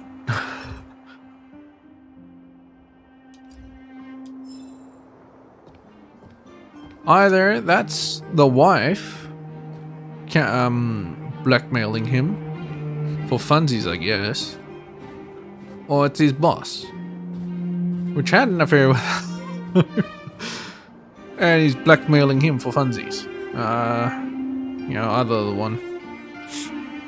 But anyway, poor guy. Agnes, what are you doing? The sweet taste is like the first drop of water from the cracks of the ice when the river unfreezes after the Soul Warm Festival. A bit of warmth amidst the bitter cold. What do you think? Doesn't this description give you an appetite? Are you asking me? Maybe. Not a chance. I can't blame you. It's my own problem. My writing is not good enough. Darn it. What's the point of being a food journalist if I can't use words to construct a sense of taste and utilize synesthesia? By the way, while I'm talking with you, I have another paragraph here. Let me read it to you. The rich sauces are like an invading army, completely overwhelming the crisp and fresh taste of the salmon. The gentle aroma of the fish has no chance but to surrender in defeat. Excuse me, what? What are you likening it to? How's that? A little too wordy? You should write a novel. Yes, a lot of unnecessary details. You should write a novel. I can't help myself. I used to be a literary journalist. Every day I was trying to add more adjectives to the sentence anywhere I could fit them. I wouldn't get my bonus if readers can easily deduce the subject, predicate, and object within 3 lines. But then a new girl came and was better at filling in words than I was, so I made a career change. Have you read the cuisine section of the Crystal Daily? I'm the author of that section. I haven't read it yet, no. Honestly, I don't want to include all that garish garbage in my writing anyway. I'm gonna put more work into honing my rhetorical skills. Well, enough about me. How can I help you? Can we talk? Please elaborate. About writing.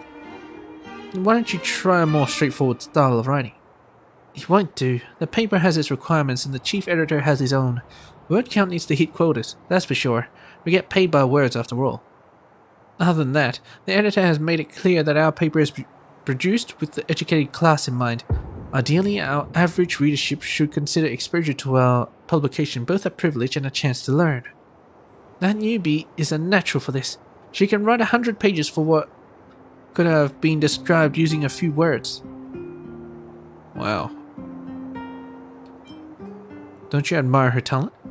She wants to write an essay when it could be done with just 10 words. But when you write professionally, it becomes a useful skill.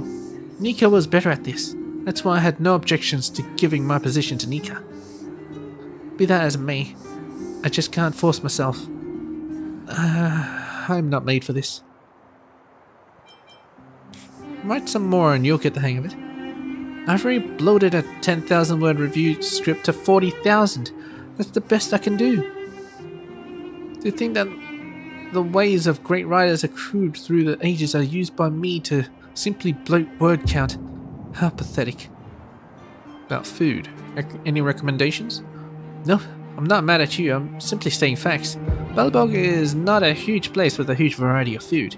The same ingredients are used for hundreds of years. Quite literally, every possible combination has been used at some point. But if you are not from around here, Red Sunset salmon might be worth trying. It's not exclusive to this place, I know, but you can only find the freshest salmon from the administrative district. Once you've tasted it, you'll remember it for the rest of your life. How many dishes have you tried?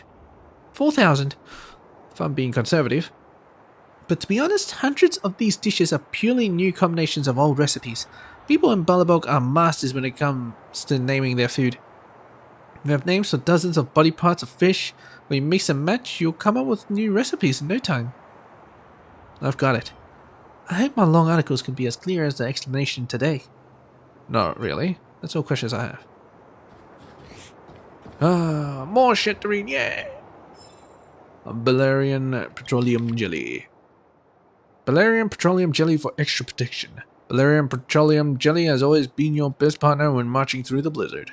Just one application can lock in moisture and even warmth. Usable by anyone, anywhere. Balerian petroleum jelly. guardian of your skin moisture. Apply a thin layer of Valerian petroleum jelly to form a protective layer on your skin and lock in moisture. This jelly is made with non-irritants, making it usable by almost anyone. It also contains low levels of mineral oil scents, suitable even for those sensitive to alcohol and aromatic additives. Valerian petroleum jelly, protector of your warmth. What happens if you drink it? Or eat it? Valerian petroleum jelly is effective at preventing the loss of body temperature, even bare skin exposed to the air. Our jelly can also be applied to preserve warmth for covered skin, providing a layer of insulation for your journey into the cold. Valerian petroleum jelly, your doctor for small wounds. Valerian petroleum jelly does not provide anti-inflammatory relief, but it helps heal small wounds by insulating the wound from the air and germs, which allows your skin to heal faster without leaving any scars. Cold, dry air can cause nasal capillaries to rupture, but a thin layer of our jelly can be applied to the inside of the nose to prevent further bleeding. Valerian petroleum jelly, your partner through wind and snow. Gas station simulator? I cannot say I have. In 376 AF, an overworld worker discovered the byproduct of burning geomarrow had a small analgesic effect on burns and cuts. 12 years later, Robert, the head pharmacy professor of the Charis Hospital, refined the geomarrow remnants into the Valerian petroleum jelly we know today and applied it to the fields of medicine and cosmetics, and began the petroleum jelly age. The Valerian brand was founded in 390 AF and has been protecting the skin of the Belobog people for over 300 years. We are confident that it will continue to protect you and your family for the years to come. Blech. Hello. Welcome to the groceries. What can I help you with? I want to buy something. Oh, you can buy a... Oh, I thought it was just selling food, but I guess I'll buy a record. Like the tall walls blocking the blizzard, an order was created by the architects themselves. Contains the track order. I don't think I need to buy any solid water. Recipes though, sure. Wait a minute, preservation construction material? Wait a minute. Synthesis material. I thought I was supposed to give that to the International Peace Corporation. Enhancement paste, physical. Alright, sure. I didn't even know how to craft yet. Language module. Chip for regulating language mastery, especially for standard issue Belobogian automaton. Alright, sure, yeah.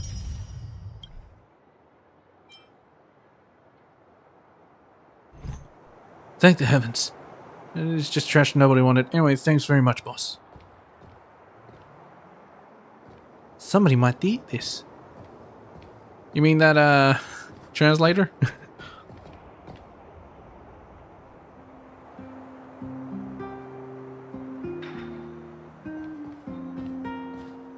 I don't mind simulators, but, as you can see, I have too many games. I wouldn't have time to play it. Unfortunately. Photo. Wait! Please file a report for the Silverman Guards if you encounter any civil disputes. Please don't try to bypass the prosecution and discuss it with the judge directly. Judge? Yeah, I know what you want to ask. Yes, a judge. How is it that I am standing out in the street instead of in the courthouse, right? Have you heard the term roaming judge? Forget about it. It sounds impressive. But I'm just a legal advisor sent to help the guards. Compared to my work at the court, this is a major waste of time. Waste of time? Well, you shouldn't put it like that. Don't you think it's a waste of my time to have me out here trying to talk sense into the elderly every day? I was a straight-A student in Bellabog Law School. Why am I dealing with this trivial family stuff? I should be in charge of more complex, important cases. That's where I shine. You know what I'm talking about, right? Some look on your face. Forget it. You're not much different from those old-timers. Just come to me when you have a big case. Can we talk? You seem upset. Huh? Is that obvious? dealing with a bunch of ignorant old people every day. You would be annoyed too if you were me. What kind of legal issues do you help them with? Is this Better Call Saul? Legal issue, you think too highly of the people of Bellabog. What they come to me for has nothing to do with the law. It's all complaints about daily life. Stories about the same thing. The complainant tells me they have been altruistic and taken a big picture into consideration, and an offending party has taken advantage of them and is being ungrateful. You can hear thousands of stories like this at the Soulworm Festival family gatherings. Those stories are, in the end, moral blackmail, which I'm not interested in at all. But I am a legal practitioner after all, so it's my duty to help the public to get to know the law. Every time it gets to this part, they just start to pretend like they don't understand me. So who's to blame? After all, the law is always fair and impartial, showing favor to no one. Wow, you have a hard job. Just hearing about it makes my head spin. Oh no, I'm all out of patience.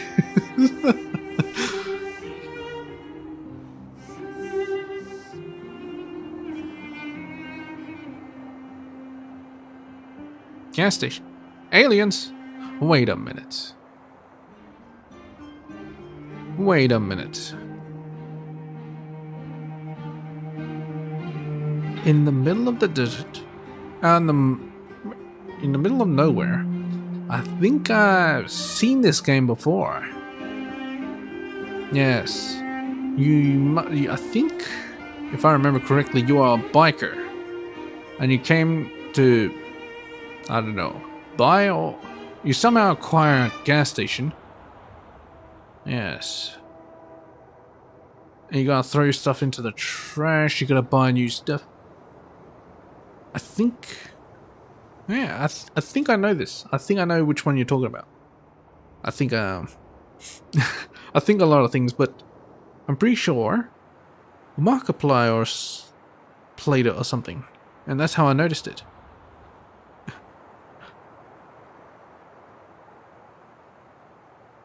He plays many simulators, so I'll probably watch it from him, yeah. Just hearing about it makes my head spin. I know, right? I can't go on being a roaming jet for a second longer.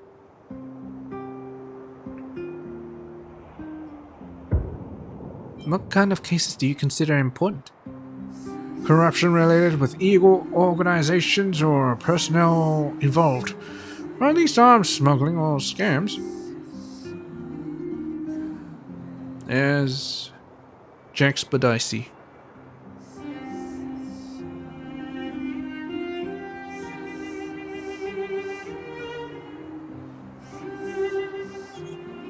Yeah, but problem with them is that it feels like they're playing the same games over and over. Only when they play a truly new game that I feel compelled to watch. Yeah, that's why I said Jack Spadicy. Forget it. Just pretend like I'm talking nonsense. Bellabog is too safe to have cases like that. Even if there is a big case, it's out of my reach. You don't know the name Jack Spadicy?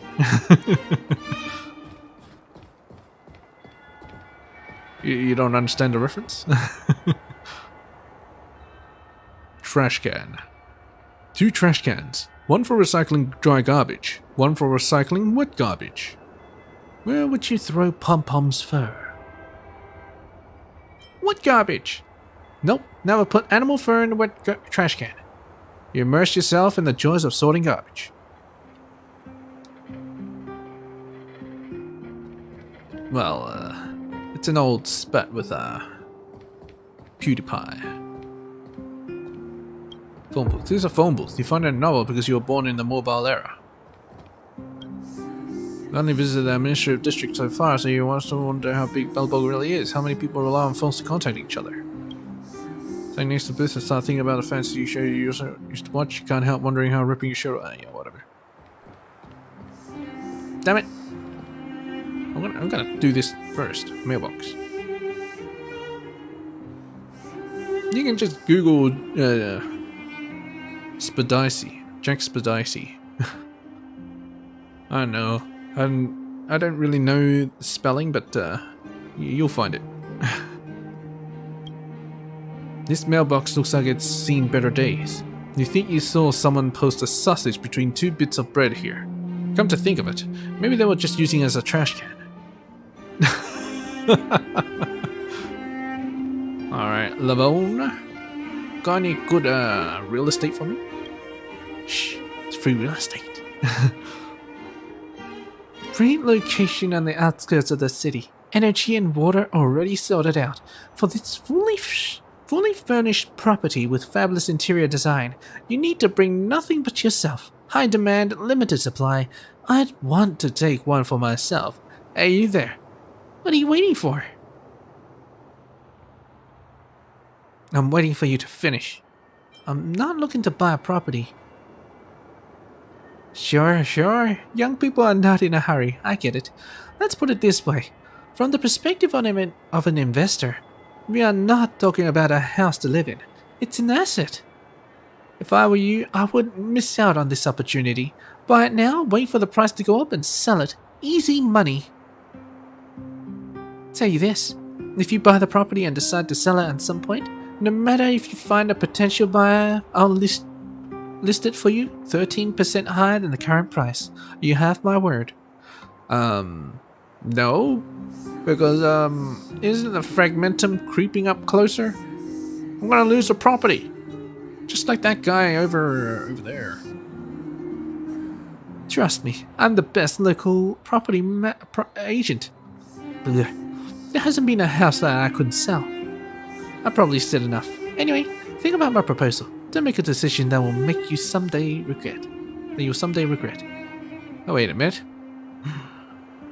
Don't make a decision that you'll someday regret. Make a decision that you won't regret. Are you Kafka? Can we talk? I'd like to know more about these properties. It'll be too late if you don't make up your mind soon. If you have any questions regarding the property, I suggest you ask me now. Are you certain about the info of the property? Of course, I'm working with influential figures in Klepoth Fort on a number of projects. I've even met the current Supreme Guardian a few times. I can't go into details, as many are involved, if you see what I mean. I trust we understand each other. All I can say is, if you are in, you won't regret it. I'm pretty sure I will. But I don't have enough money. I understand your concern. Let me tell you this, lots of people have already invested in it. All I need is a deposit, with which I will be able to secure your place for the property. Sounds good, huh? Money is not the problem here. In the long run, the earlier you make the investment, the more you get in return. But the outskirts have only snow-covered fields. I took you for someone who can think long-term. Don't be short-sighted. A property is an investment. If you wait until the house is built before you buy it, they'll eat into your profit margin. I've seen lots of people who like to wait before making a purchase. By the time they made their decisions, the price had already gone out of their league. You, my friend, look like a shrewd investor. But before it's listed, and you'll be raking in money in a few years' time. Now, when you look at those fields again, do they still look like snow-covered dust bowls? They're unexplored gold mines. I still think you're a scammer. Don't be rude. I am Lavone. If you ask around, there's not a single soul in the administrative district who doesn't know my name. Only fools mistake opportunists for a fraud. I said, trust. You are not one of them. Even if you don't trust me, surely you have at least heard about the Supreme Guardian's new housing bill? Go ask around and see it for yourself. I myself have bought 2 properties. I can't be scamming myself, can I? Yeah, I'm gonna trust you that. I need some time to process all that information. It's now or never. Please make a decision soon. Can I ask you something else? Ask away. It's always a pleasure to help a customer. You're the only property agent in Belwell? Technically, I am the only one in the administrative district. I do have a few competitors in other districts, but I'm sure you can tell who deals with bigger clients judging by the areas we operate in. There won't be a threat to me in a million years. I have data on all property sales in the administrative district for the past 700 years, and I know the nitty-gritty of the history of the 8 Bellabog families. My knowledge has won me the trust of both government officials and regular people. People from all walks of life come to me when they need to find properties. Demand for housing has always been high, and my job is to help people find what they need. If so, what's the deal with the not yet built property we talked about? You don't want me to bother you with trivial details. What we talked about is a new business model called pre-sale. I take the money from the buyer, send it to the real estate company for delivery. If for some reason the property can't be delivered, I'll simply refund the buyer. Everyone ended up happy. Wait a minute. I'm pretty sure it doesn't work that way. I've learned from reliable sources that our next Supreme Guardian, Lady Bronya, is a moderate centrist. There's a 70% chance that she'll be in favor of developing new districts. Combine that with the fact that I am the only property agent in the administrative districts. Therefore, I decided to be a smart businesswoman who knows how to spread risk and maintain cash flow. This is a great opportunity. If you are looking to make a fortune, don't miss out.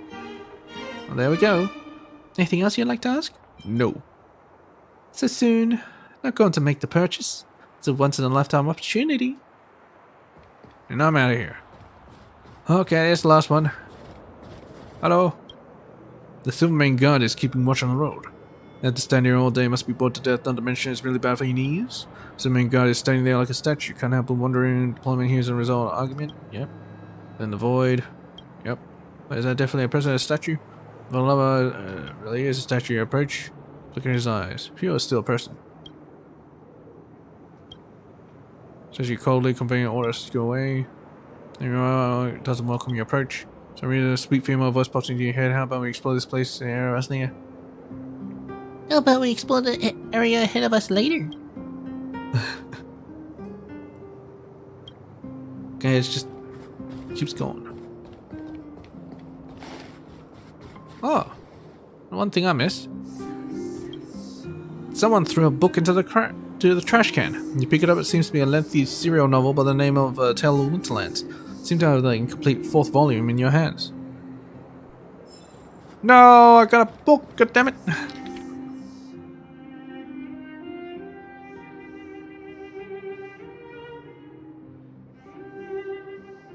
Nah, as I said, I do not have enough time to play, to add any more games to my list. I literally do not have enough time.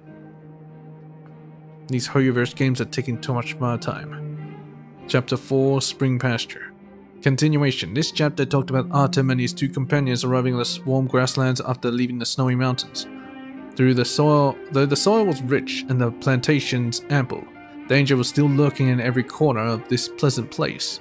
Dangers such as never before seen gigantic insects.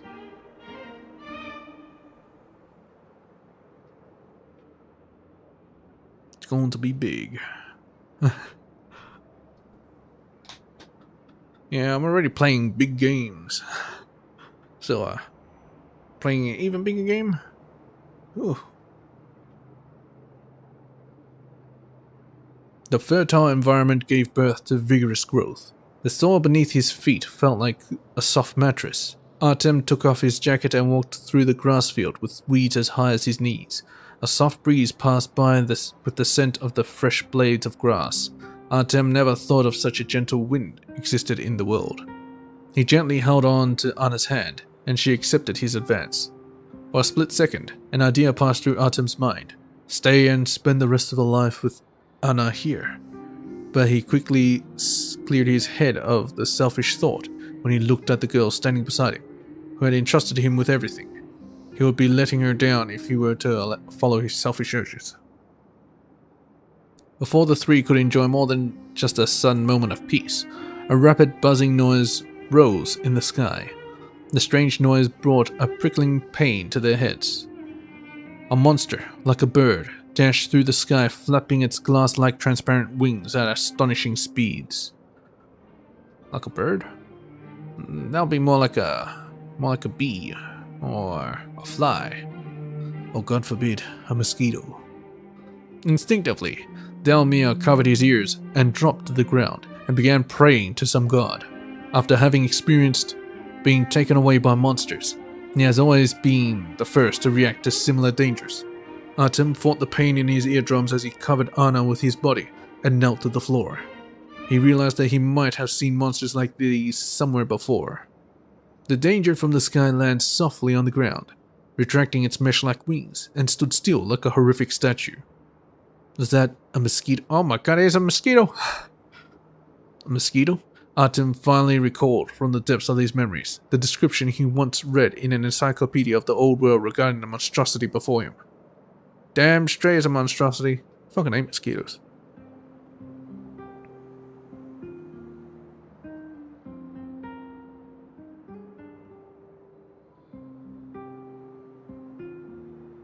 Alright.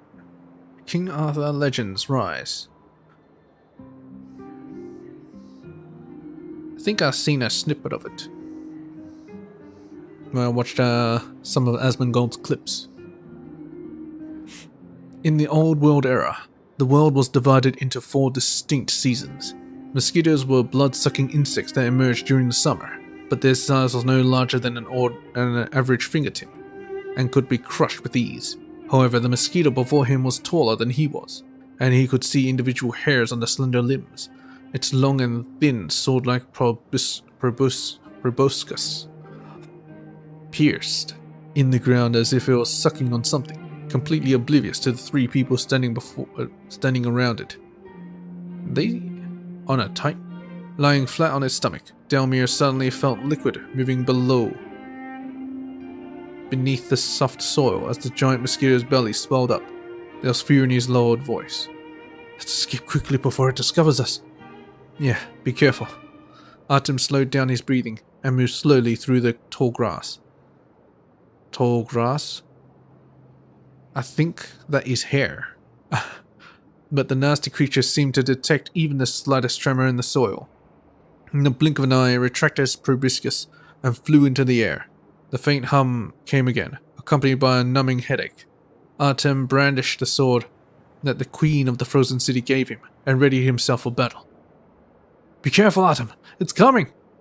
The high-pitched noise turned into a shrill scream as the creature approached. Artem parried the piercing attack from the mosquito's mouth with his sword. The creature was agile in the air, able to not only hover but quickly change directions. It flew back into the air and swooped down for another attack. Its movements were so fast that it became a blur. Just as Artem was unable to dodge it, a roar of gunpowder sounded from behind him. The giant mosquito was knocked to the ground, with its legs in the air.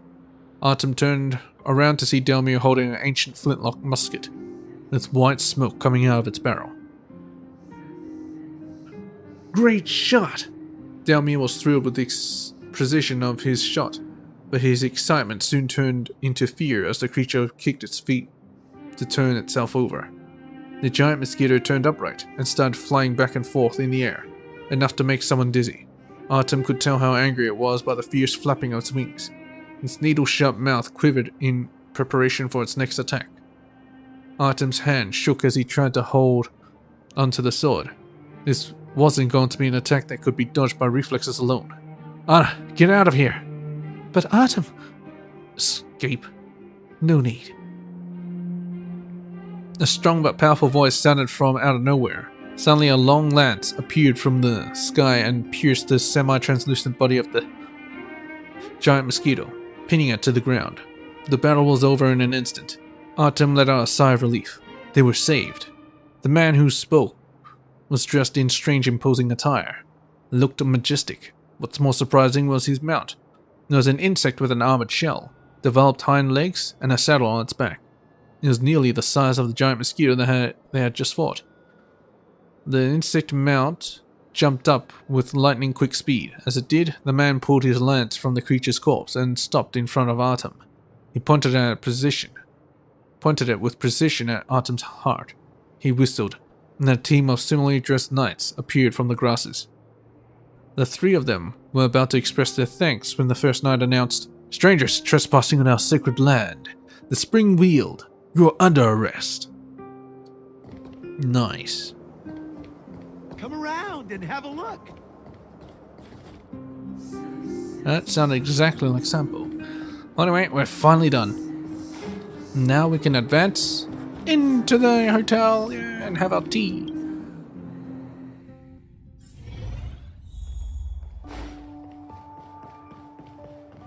More talking. Weather's pretty nice, huh? Hey, Rossi. Have you found today's Crystal Daily? What kind of news is that? The media keeps going on like this, Belobog will eventually be doomed. Are you talking to me? What does it have to do with me? Sure, at whom? It's called Belobog. How can you call yourself a citizen of Belobog if you don't even care about the news of our city? I'm not a citizen. Look at the front page of the Crystal Daily. The content that the newspaper puts out is just junk, tabloid level stuff. What's going on in their heads? Can you really put this stuff on the front page? I'm about to blow a gasket here. Don't have to make it sound so extreme. You sure seem to have plenty of time on your hands. Here I'm making a reasonable suggestion, right? Belobog is getting better because of people like me. People who keep offering their insight. You really don't know anything. How about I give you a lecture right now? I'm listening. Here, let me show you how to read this newspaper. What's the paper say? Listen to this malarkey. Today, the Minister of Culture and Education, Mr. Bova, attended... Oh wait, Bova is my father. Let's look at the next one. Okay. Head of the Limesteins shares the family's corporate culture, cultivating a direwolf spirit to come together and transcended limitations. Are you hearing this nonsense? What's this? Direwolf spirit. Is encouraging young people to work themselves to an early grave? This Limestein is trying to squeeze them for their labor so the Limesteins can keep up their lavish lifestyles. It's all tricks. Judging from your garish outfit, I suppose you're some rich kid who couldn't possibly appreciate the hardships normal people face. Whatever. People like you typically don't get it anyway. Huh? What do you think I'm a rich kid? Aren't you also rich? As the son of a government official? I'm not like this Limestein guy. What? Does being the son of an official automatically put someone above the common people? That's an unacceptable stereotype. No, I think you're just bored. Hey, I have my own problems too, okay? Never mind, it's useless trying to explain it to you. People your age doesn't know the meaning of independent thinking. You have a problem with everyone, don't you?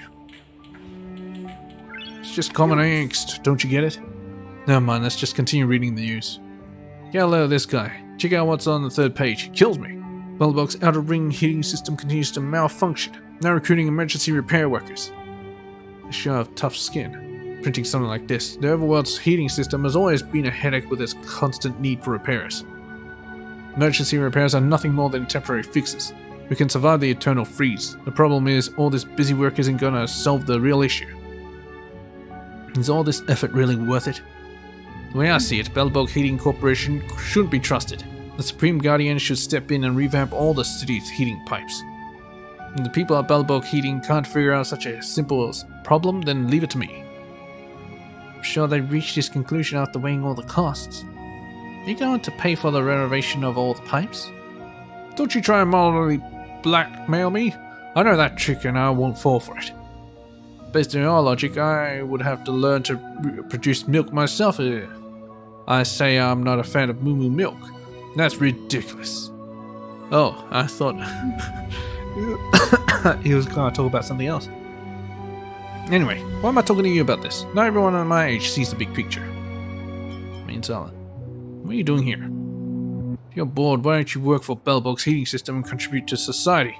Why waste your best years here? Was there anything else? If not, I'm gonna go. Where's my tea? Time to ask for the bill. It's late. Time to get the bill. Are we splitting it equally? Okay, hang on. Let me grab my wallet. Drat. You too, huh? Forget it. This time it's my treat. Where's my wallet? Do you guys mind washing dishes? No, it's something to read. Tale of the Winterlands Chapter 2. God dang it! Frozen City. Continuation. Following Anna, Artem witnessed the technological miracles of the Frozen City. including the rainwater, frozen tunnel network, and many others. During the tour, Anna delivered the Queen's invitation to Artem. He was being summoned as a foreign guest. This is how he'll get to meet Delmir of the Lava Kingdom. Oh, nice. Responding to the summon, Artem arrived at the frozen city's Crystal Palace. He had no issues finding the palace, as the palace's grand dome could be seen from anywhere in the streets. Under the guidance of the soldier in charge of guest reception, Artem passed through the main hall and entered the most prized part of the Crystal Palace, the Hall of History. The glimmering light of the dawning sun cast a delicate outline upon the corridor walls. Following Artem's footsteps, the sculptures of the ancient heroes and kings began to move. The spears in their hands extended forward, slowly reaching towards the evil monsters. Their cloaks swayed in the air, as if dancing alongside gusts of wind. However, all movement came to an end as Artem stopped.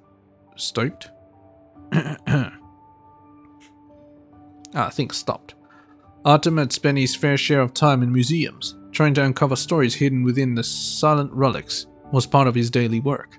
He was familiar with the techniques used by ancient artists, and got used to ignoring symbolic adornments, so he could get right to the history itself.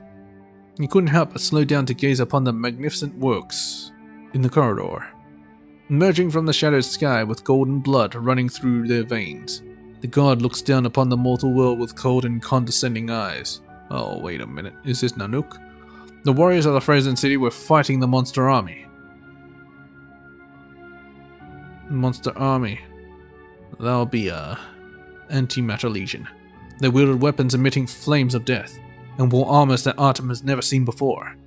An armed vehicle the size of a mountain soared through the air like a snow gull.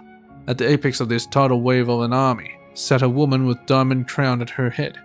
She was brandishing her spear, pointing it towards the merciless god in the sky. Diamond crown on her head, brandishing a spear. Artem almost collapsed under the power emitting from the sculpture. He exhaled and noticed that the soldier leading him was observing his fascination with a smile. Artem gave an apologetic look and quickly caught up with the soldier.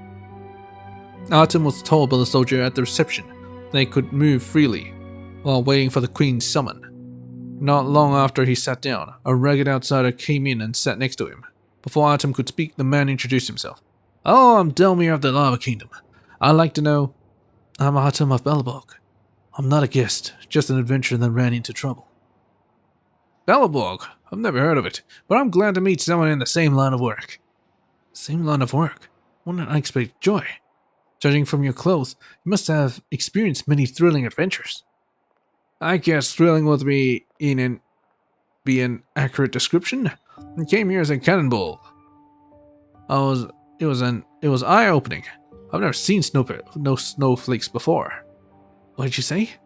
You came here as a cannonball?" Yeah. You put a man inside a cannon, then boom! The man's flying through the air, get it?" Delmir excitedly drew a parabola with his fingers. "I don't get it. How could a man survive that?" "Here we go. This is my favorite moment. That incredible look on your face. Now I get to slowly explain my hometown to you." "I'm used to it by now." Delmir smiled proudly with his hands on his hips. "There are no snowflakes in the Lava Kingdom where I'm from. The difference in temperature is night and day compared to the frozen city. There are many volcanoes where I live. Do you know about volcanoes? It's the complete opposite of snow mountains. Volcanoes have smoke coming out the top, and sometimes they even spew fire." Artem could not imagine a mountain so hot that it could breathe fire. All he could do was nod absently. "And so, we used the power of the volcano to create a volcano cannon. We used it to launch adventurers, such as myself, to explore other countries. But it was only in the air that I realized the only way back was by walking. I guess that's how the previous adventurers returned home." Delmir was naturally talkative. His words were full of passion and made Artem feel a sense of kinship. As they talked, Artem learned for the first time what a volcano was, what the movement of Earth's crust was, and what a volcano cannon was. The Lava Kingdom adventurers are dispatched to explore the ends of the Earth, but they can always find their way back with a compass. That always points home. However, the trip back may be more dangerous than being launched by the cannon. and only a handful of adventurers make it. The ones who do make it always bring home reliable companions from foreign lands. The outsiders bring knowledge and technology that the Lava Kingdom would not normally have access to. Autumn, I need your help. Please come back with me to the Lava Kingdom. I must get there before the biggest volcanic event in history. The biggest volcanic event in history? That's right. We're preparing our biggest volcano cannon yet. We're going to fly to the Satelladon of the old world. To be continued. I need a dink.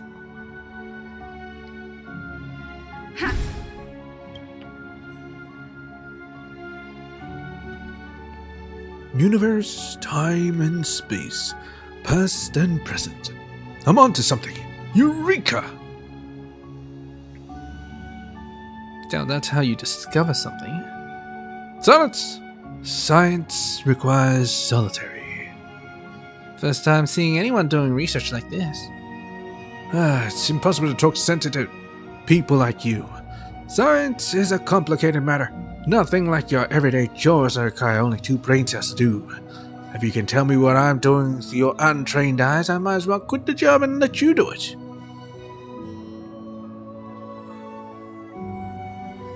That's hardly a valid argument. Fair enough. Fair enough.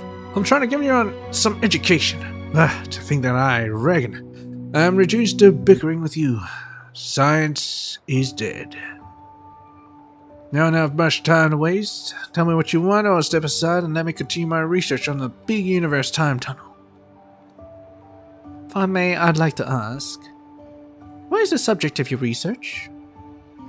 Fine, I'll show you some basics. Do you know that light is a particle? Is that so? Of course. Now let's not get ahead of ourselves. All you need to know is that light is a particle. Terms like wave theory or duality might be too complicated for you. My point is particles carry information. Are you with me? Really? Keep asking questions. Why would I fool you? Light as a particle carries information. Building on that, if I am exposed to light, I am exposed to information. My big universe time tunnel theory holds that the universe consists of multiple interconnected entities that are running in parallel. Say if in one universe I came up with ways to send messages and my doppelganger in another universe knew how to interpret those messages, it means, according to my theory, that you can interpret messages sent from another universe. That you can get research funding. Yes, but I'm trying to explain things in layman's terms. The real mechanism behind this is far more complicated. I don't think it works that way. And how did you come up with that stuff? To remind you, the theory I'm proposing is called Big Universe Time Tunnel. Ah yes, Big Universe. My life work. My child. It all started 2 years ago when I was struck by this wonderful idea while having a meal. I knew from the very beginning that this is going to be the biggest discovery of our time. The world will be left in awe when my time tunnel is complete. Are you really a scientist? Of course I am. What kind of question is that? Those jealous old nerds and hags in Bellabog's academic circle refuse to recognize me only because my revolutionary findings will make them look useless. Geomaro always rises to the top. It's just a matter of time before a talented scientist such as myself receives proper funding for my research. Alas, I have always been waiting for a patron to come along. It is painful to see my talent go unnoticed. Did you not receive academic training? That just goes to show how ill-informed you are about the science community today. What can you learn from a bunch of self-righteous nerds who fight tooth and nail for money and power? So you are self-taught? I find it hard to believe. One day the world will tremble before my big universe time tunnel. You'll see. And my name, Reagan, will go down history as the greatest civilian scientist. Let's call it a day. I agree. Let's call it a day. Let's go. Let's actually do the story. Oh my god, there's more! No! Why? Why? I was so close! Diary of Civilian Scientist. Oh, dang, it's him! Do the people of the Intellectual Property Administration of Technology understand anything at all? Can't they hire someone competent for the patent review?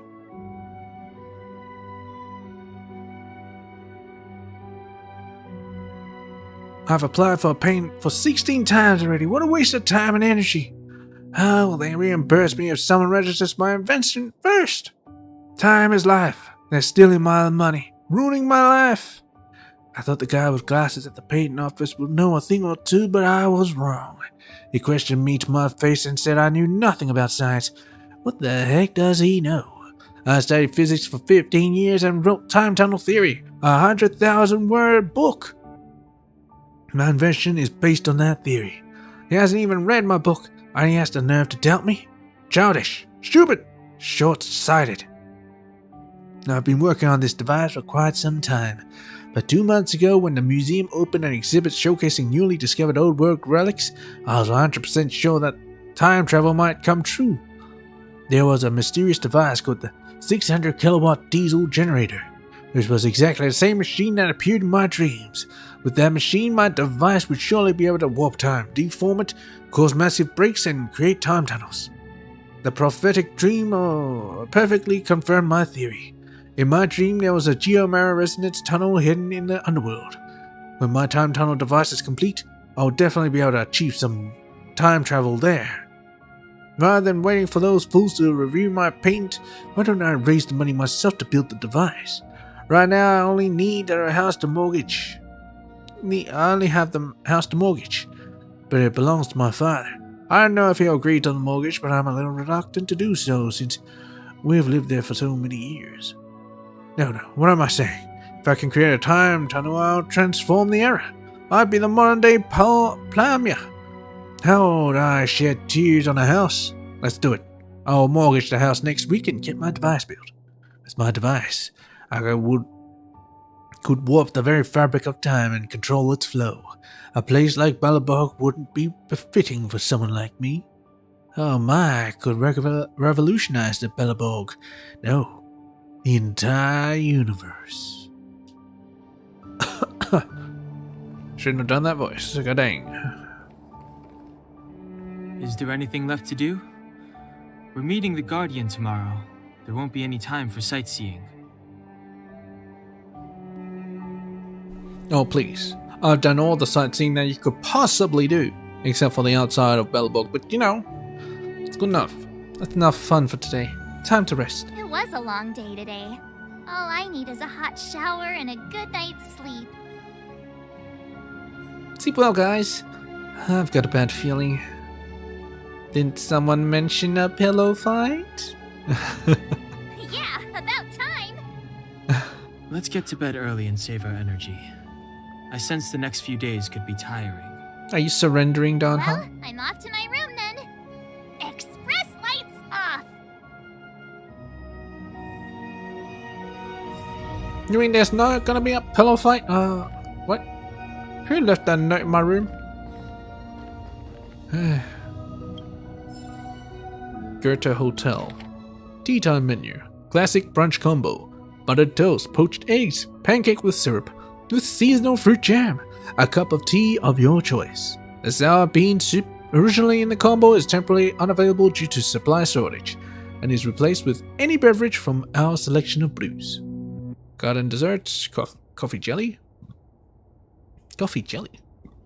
Butterfly berry tart, yogurt berry cup, souffle with jam, honey and oats mousse. Energy snacks. Smoked frostwave salmon rolls, salmon cheese tart, special sausage platter. Afternoon brews, Moo Moo hot milk. Oh, give me some of that hot milk. Crystal sparkling water.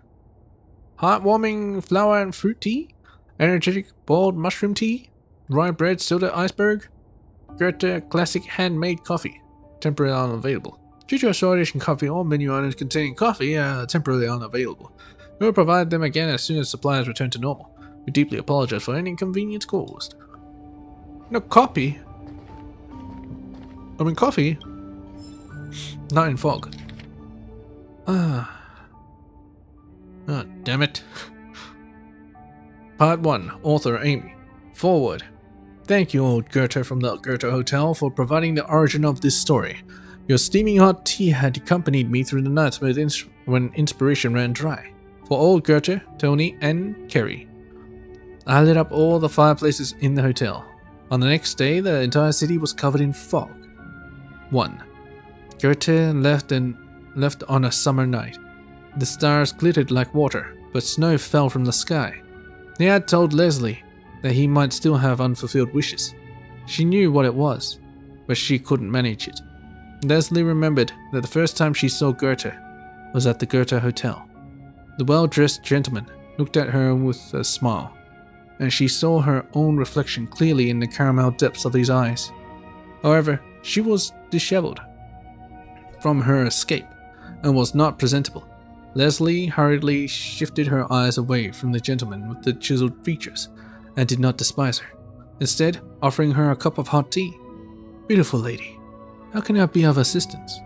That was the first sentence Goethe said to Leslie. 2. Goethe Hotel was indeed, as the rumors said, a shelter in this world full of strife. A kind older man with a bad leg had told Leslie as she escaped here from the mines. Goethe Hotel is the only shelter in the entire road, because the rules here are a lot more different from everywhere else. And that was indeed true. Everyone in the hotel knows that while Mr. Goethe appears kind, he was very famous when he was young. No matter who you are, everyone has to respect the boss and do not cause a fight in the hotel. Even though this was not a rule written out and displayed on the hotel walls, it was a hard rule obeyed by all in this border town for the past decade or so. Mr. Goethe is an honorable man. People in the know found it hard to stop praising the owner of the hotel. Mr. Goethe, the manager of the luxury hotel, always seemed very kind. Nobody knew where his funds came from, but everyone knew he actually charged very little with guests who are in need. For years he had silently sheltered the poor with nowhere to go. People like Leslie. 3. Leslie was originally working at a place famous for its mining industry. There were mines everywhere and nobody knew just how many veins were still undiscovered. There were always rumors about someone discovering a vein and becoming rich overnight. Leslie had heard her work colleagues say that the owner of their mine was one such lucky soul. Thanks to the support of the various mines, the city also offered plenty of job opportunities. Leslie worked there for a few years and managed to save up some money. She sent the money home only to receive the terrible news of her mother's death from illness a few days later. Leslie couldn't understand how her mother couldn't suddenly become so ill. She was even more confused with how she was hunted down by a tough-looking thug when she was heading home. It's so strange. The home she grew up in, the home that sheltered her, the home that gave her so many memories, the suddenly forbidden place. Leslie had wanted to offer a bouquet of flowers loved by her mother at her grave, but now she couldn't even get home. The only thing that welcomed her home was the blizzard. The following pages seem to have been forcibly torn off. The remaining paper scraps contain some angry comments. Don't try to copy others' writing if you haven't got the talent. You're writing all sorts of pitiful stuff. You think anyone's gonna read it? What the hell? Amy. I don't get the reference. Alright. Let's do this. There's the swig.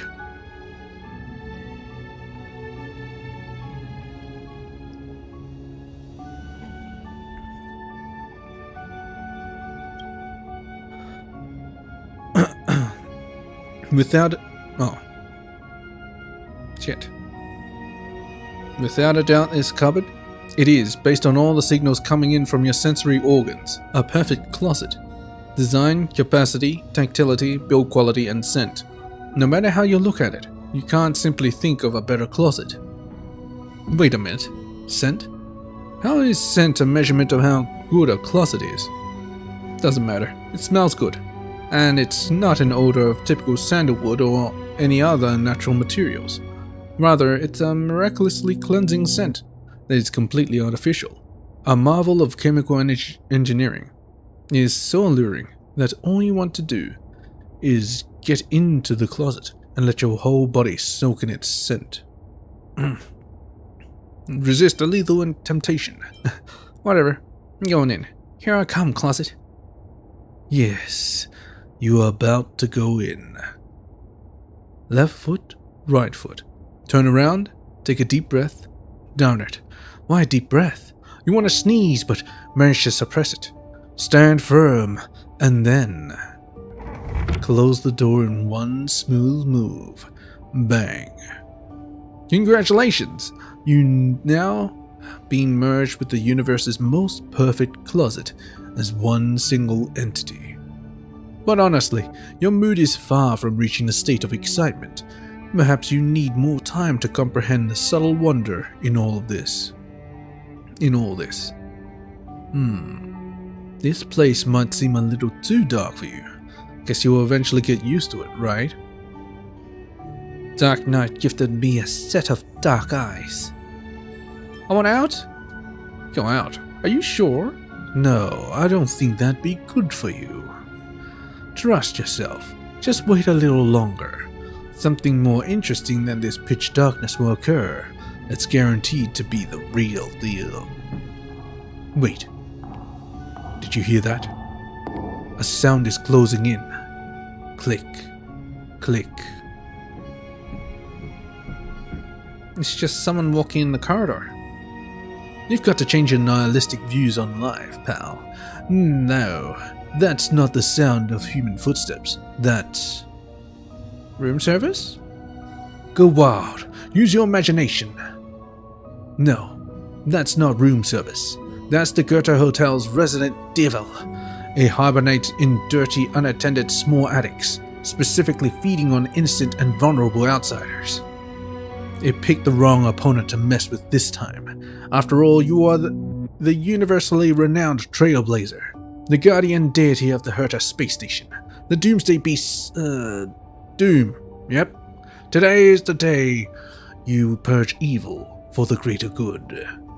It doesn't seem to be that dark in the closet. The light of valor illuminates your surroundings. Wow. Room service? Is anyone in there? Ah, there it is. All hotel devils love to disguise themselves as room service. Such a cliche. You won't be easily fooled by it. Your mind is stronger than those city walls built by Clipoth. You are prepared. I'm gonna come in now, okay? Now, devil, meet your judgment. Bang! The closet's door slams open. Die, you hotel devil! What the heck? You won! The Goethe Hotel's devil is now banished, and this land is now purified. That devil seems to have left something behind. Take it as your reward for your intrepidity.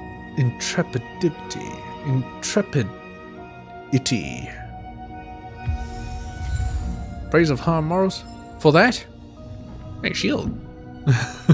I'll take it. Alright, let's rest. Stelron. Well, that's not good. Who are you? What are you? We are allies. Allies of the Guardians in generations. What do you want? To rebuild its time for a dying world. To help you achieve your wish. Don't listen to them. They're the ones that destroyed your world. Investigate the commotion outside the hotel.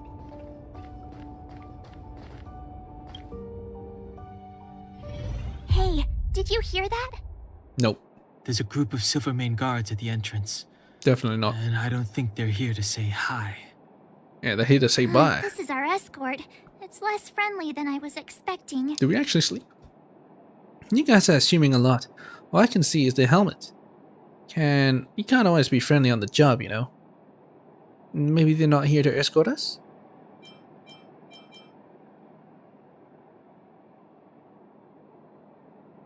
I just have a feeling. Let's go and meet them. We won't know until we're down there. No, wait. Could I have seen them outside the window? Commander Bronya is waiting for you all down below. Hurry up and go see her. And no tricks. No tricks. Are we in a lot of trouble? No. It's happy to be here. Oh, it's you. I don't have any letters. Actually, I think I do. Can you take that for me? No? Oh well. Oh. I'm a guard out here today. How do you do? How do you do? Oh, hey, Bronya, and hey, Pella. Don't mind me. Huh? Oh. It's you. You were there at the fort. I am Bronya Rand, acting commander of the Silvermane Guards. In the name of the Amber Lord in the Highest, and under order of Supreme Guardian Cocolia Rand, I hereby arrest the suspected infiltrators under the charge of plotting to incite rebellion. As agent of the Supreme Guardian, I herewith temporarily strip you of your freedom of action and speech. When you are tried by the adjudication panel, you will be given the opportunity to defend yourselves against the accusations. Gonna get that lawyer? Resistance will prove futile. You must come with me. Wait a minute. This isn't what we agreed. She said we were going to be escorted to discuss an urgent matter. This is an orchestrated betrayal, obviously. Well, at least we got to sleep, right? Looks like we've been downgraded to accomplices. Again. It seems like it's every third planet this happens. That's because you always act without thinking. You never have a plan. Hey, I'm improving. I'm coming up with a plan right now. And got one. Danhung, the alley. The one that's been sealed off. It's possible. March. Be ready to make an escape. You didn't say my name. Really? I just wanted to say something. It's now or never. You sound pretty convincing. We should probably go with them. 3 of a kind. Can we focus, please? Shh! It's an old Astral Express escape signal. Do you play cards? 2 pair? Hey, what are you whispering? Let's get going. Ace!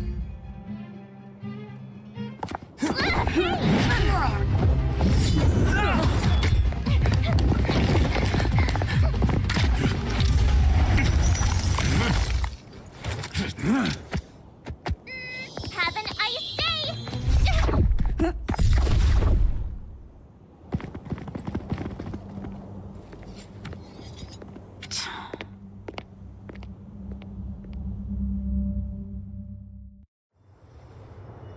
They charged straight in! Escaping into a fragmentum. I don't know if they're overconfident or just eager for death. Why not both? It would seem that Mother's judgment was correct. Should we report them as missing or deceased? Both. The Supreme Guardian's order was to arrest them. We cannot abandon our pursuit just because they fled into a sealed-off area. I must ascertain their fate with my own eyes. Yes, ma'am. Eradicate all threats to Belobog's security. That is what I must do.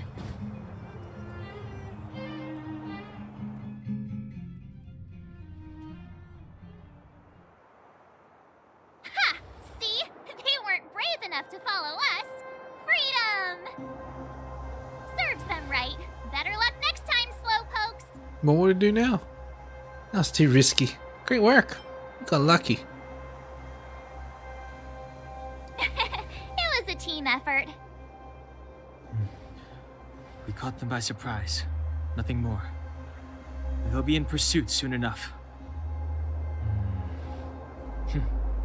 Let's follow the path. We need to guarantee our own safety before making any further plans. Yeah, maybe while we're here, we could actually go and wait a minute. Can I actually? No, I probably shouldn't. I might be able to. On a way to lead a fragment or shake off your pursuers. Should I try? Wait a minute. It's getting late. Where to now? Hey, the hell? Mailbox? Mailbox open in a black mouth to you. It's like a baby waiting to be fed. I've got to post some letters real quick. Don't mind me. Okay, that's a bit weird, but yeah, whatever. Hey, Manya. You again? Unsent letters. Here. Carlo R, BO3, Building 35, 6th Street, Administrative District. This letter be undelivered when the recipient's name and address are clearly written on it. The people at the post office must be slacking off. Thanks for doing this, I'll take care of the letter. Oh, she's actually doing her job. Well, anyway, be right back. I'll pop into here and I'll pause it.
And I'm back.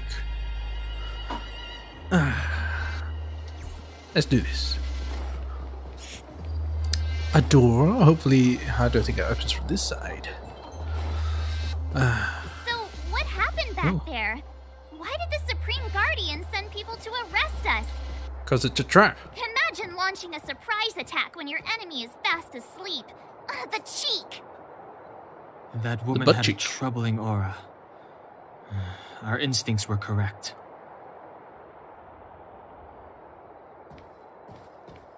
You got any enemies in there? No. It's just the usuals. Oh well. Too late to repent. Who invited you? Huh? My turn.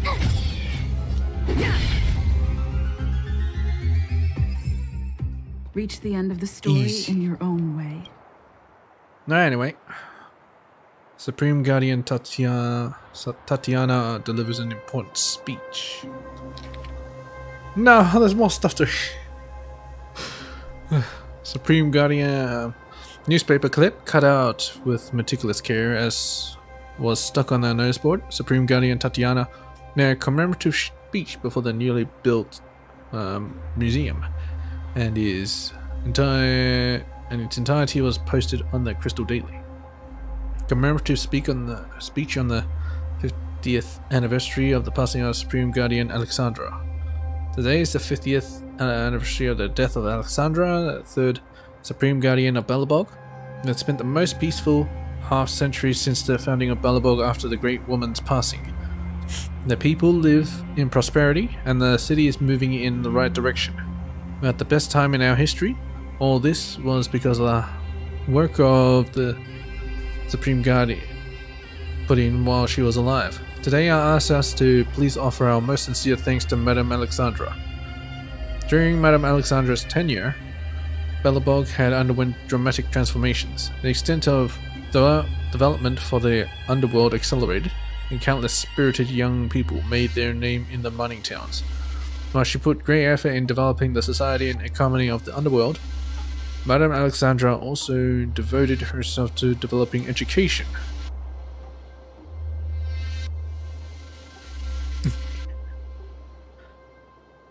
Yeah, I don't know why I keep reading, but you know, if I don't read it now, I won't read it ever, so.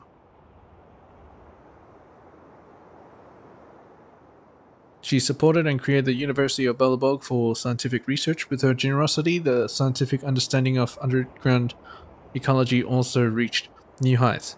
Moreover, Madame Alexandra also unified the units of measurement in Belobog and established the after-fortification calendar, which is still in use. It is fair to say that were not for Madame Alexandra, Belobog would perhaps still be living in the equivalent of a chaotic and ignorant night. Personally, Supreme Guardian Alexandra was a hero I had never met.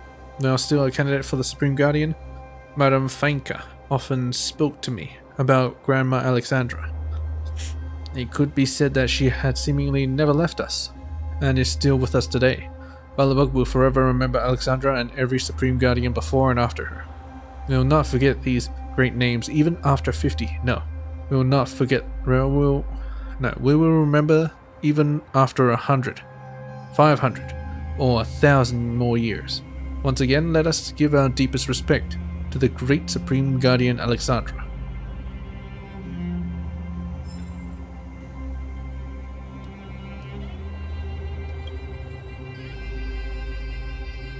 Brothers in court, Goethe mansion sealed temporarily.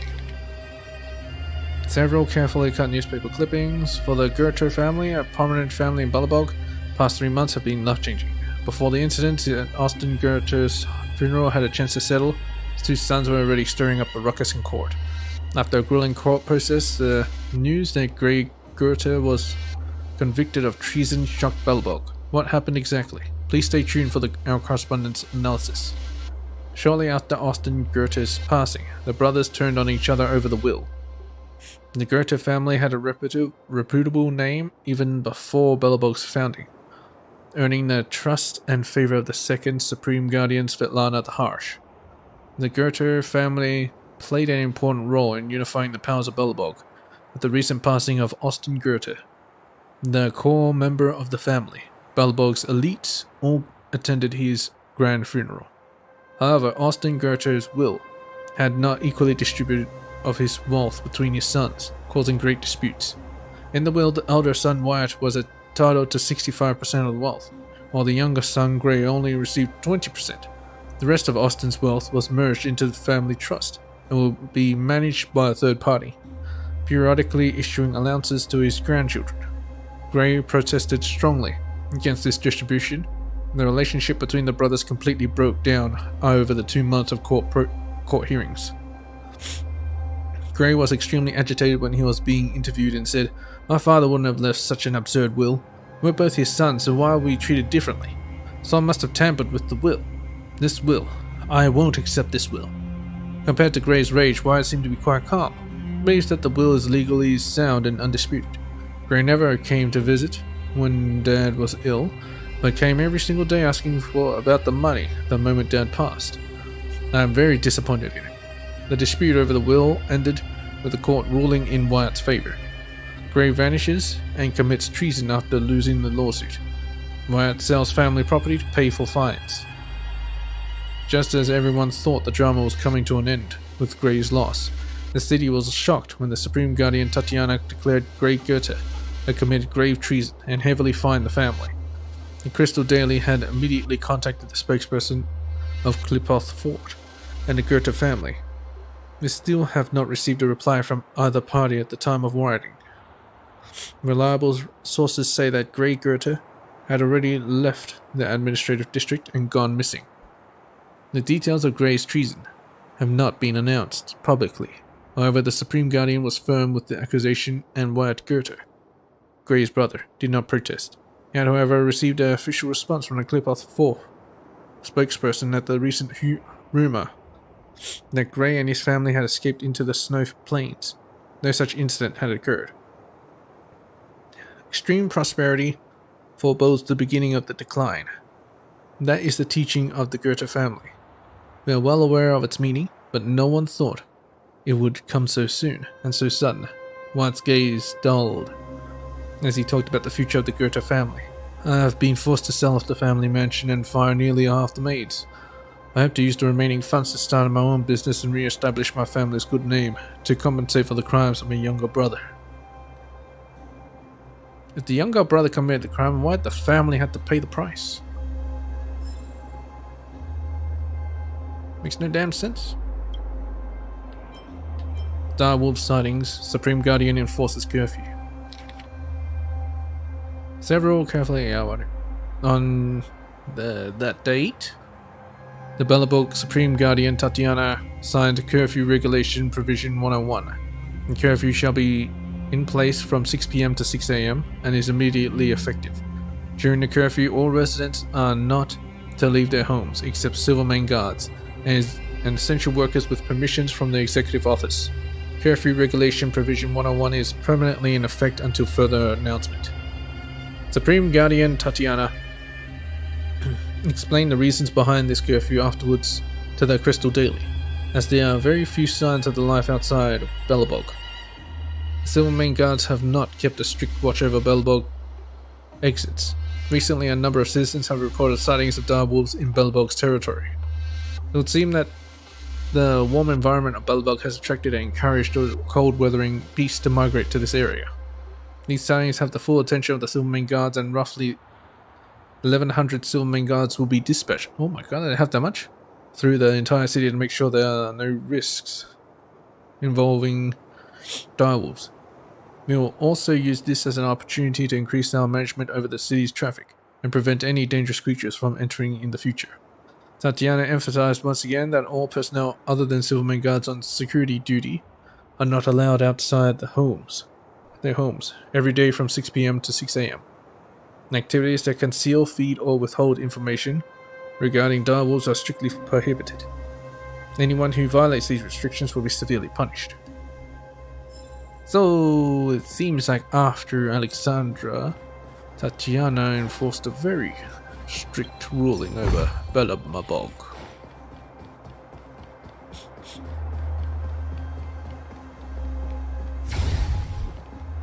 Bud of Ether. What the hell's this? Oh, it's this. I thought I was talking about the chest. What's this? I get...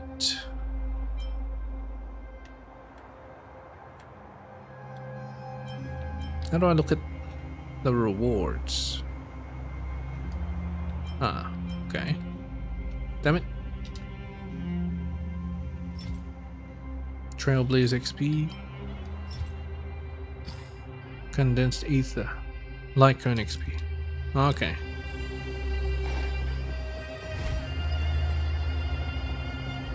Okay, ice. Who's in here? Fragmentum? Incineration's Shadewalker. Shades that wander in the Fragmentum after the arrival of the Eternal Freeze. It mimics the forms of the Silvermane Guards in a twisted manner.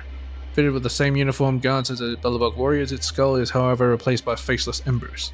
Incineration Shadewalkers will swing their fiery axe and burn their enemies in battle. Alright. Let's play a smackdown. I've no interest in conflict. Scared yet? This is our chance.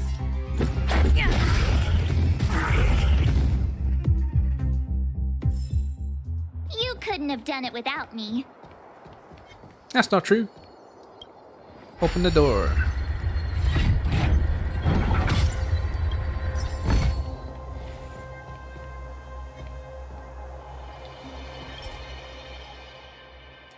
Oh yeah, whatever.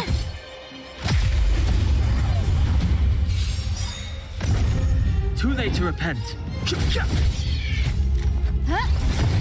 My turn.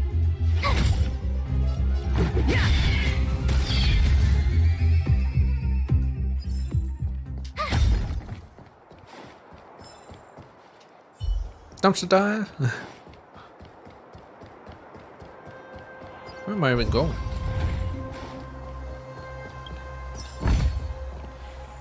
Wait, there are Silvermane guards here. Careful not to alert them. They must have entered from another direction to cut us off. But they appear to be We hurt. should avoid an open conflict. Let's find another path. So I'm actually going the right way. That's not good. Wait, there are Silvermane guards. God Must damn have it. entered. We should avoid an open. Alright, fine. We go the other way. How about that? I don't want to go the right way. Shit.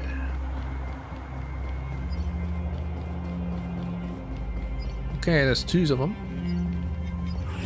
Smack this. Okay, wave 1. You have some useless bastards. Wave 2, you still have some useless bastards. Is this the wave 1 or wave 2? God damn it. Go away! You know what? Doesn't matter. Fighting is meaningless.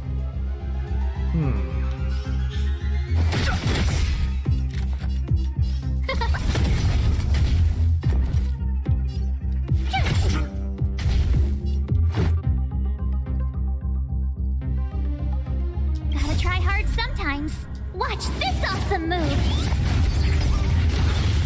This is our chance. I've no interest in conflict. Who invited you? Who will it be?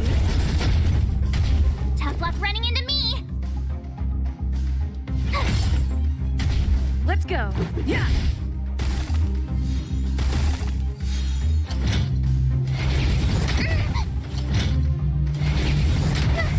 Fighting is meaningless.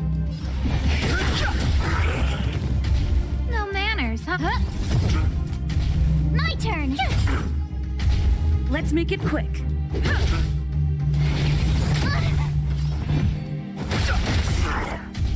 Scared. Yeah, taking so much damage. Reach the end of the story in your own way. Go for a little bit of heal. Yeah, I got ambushed. Just trying to read what they are doing. Alright, this is the ice. Need a lot more ice here. This will strengthen our position. I don't know what this one does. Found your weakness? Well, that's not good. Oh well, whatever. I've no interest in conflict. Scared yet?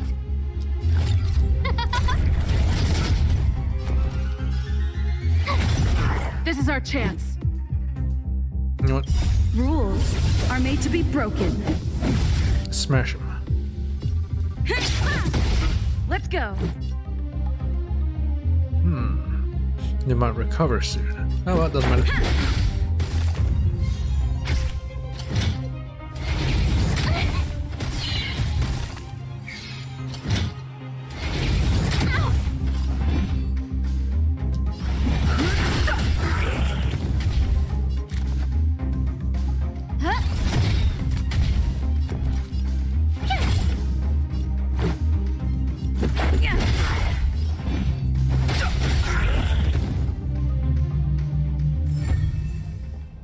Formidable foe.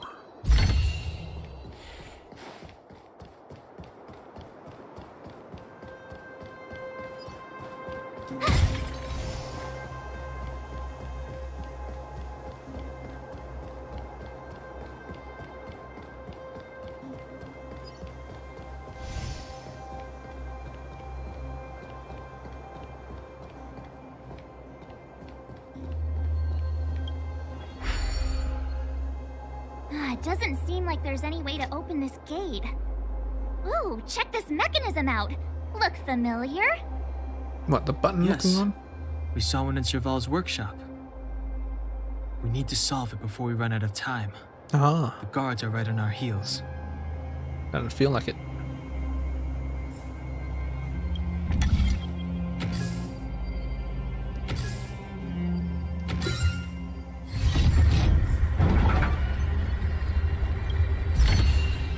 Alright, let's see what you got. Ice and... You know, I don't like the ice guys. This will Hands. strengthen our position. Also break this thing.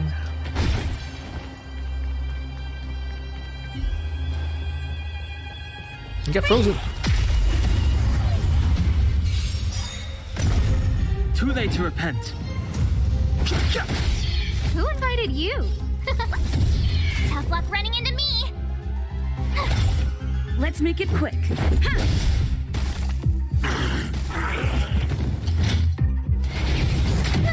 Dang it.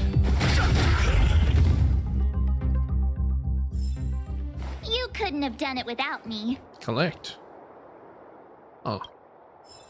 Looking for a friend. All Bellabog citizens, hello.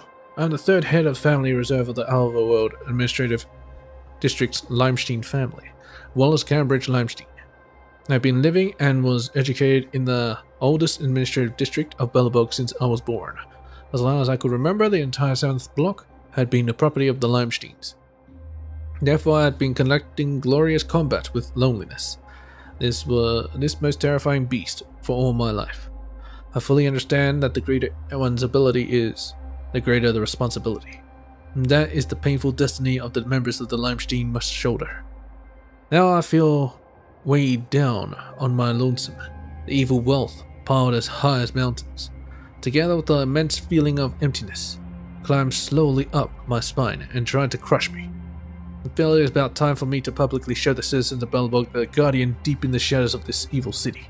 I, the third head of the family reserve of the Limestein family, Wallace Cambridge Limestein, the eternal warrior before the monster named Loneliness, the invisible guardian of Bellabog, hereby issue a sincere invitation to all citizens to fight with me for the justice of Bellabog. The path to light and justice is fraught with thorns. Therefore I wish my companions to be friendly and positive, can learn to love nature and enjoy art, not charmed or shackled by the evil named money, has extraordinarily strong willpower, be like me in making world peace your mission, can call me Wallace. Huh? Sounds alright. Hey boys. Wait, there are Silvermane guards here. Careful not to alert them. We should avoid an open conflict. Can I get that barrel?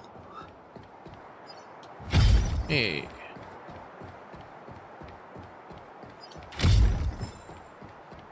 Nice, huh? Well, nice to meet you. Too late to repent. Huh? My turn.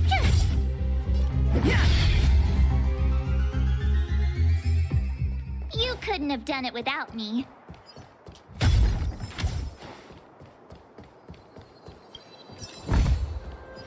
Shine.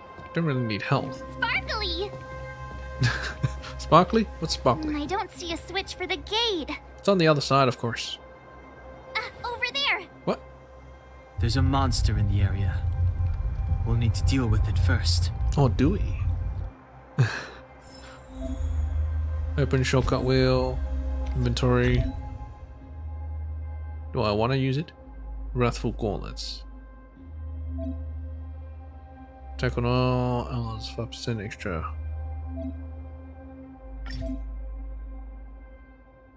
Guess I used it.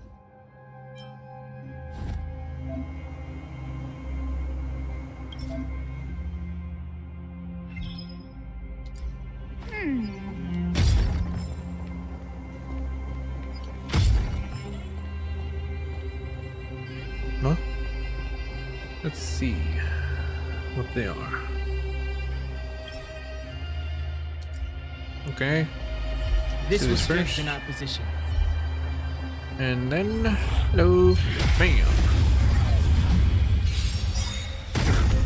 I've no interest in conflict. Gotta try Kill hard 'em. sometimes.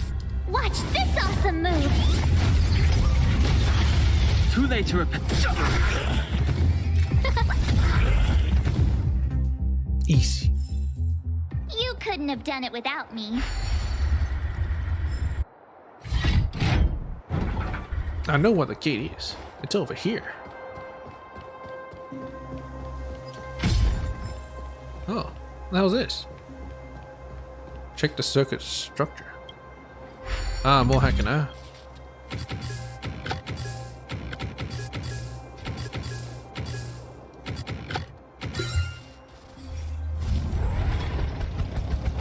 Please follow the instructions of the plan for covering the exploration path. Okay, let me take a look at this control panel.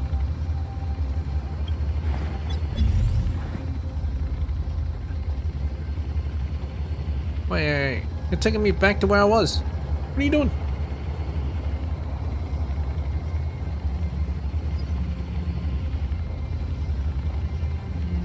Come back here. Oh. Challenge completed. Nice. What? The automation flew away outside. Well, okay.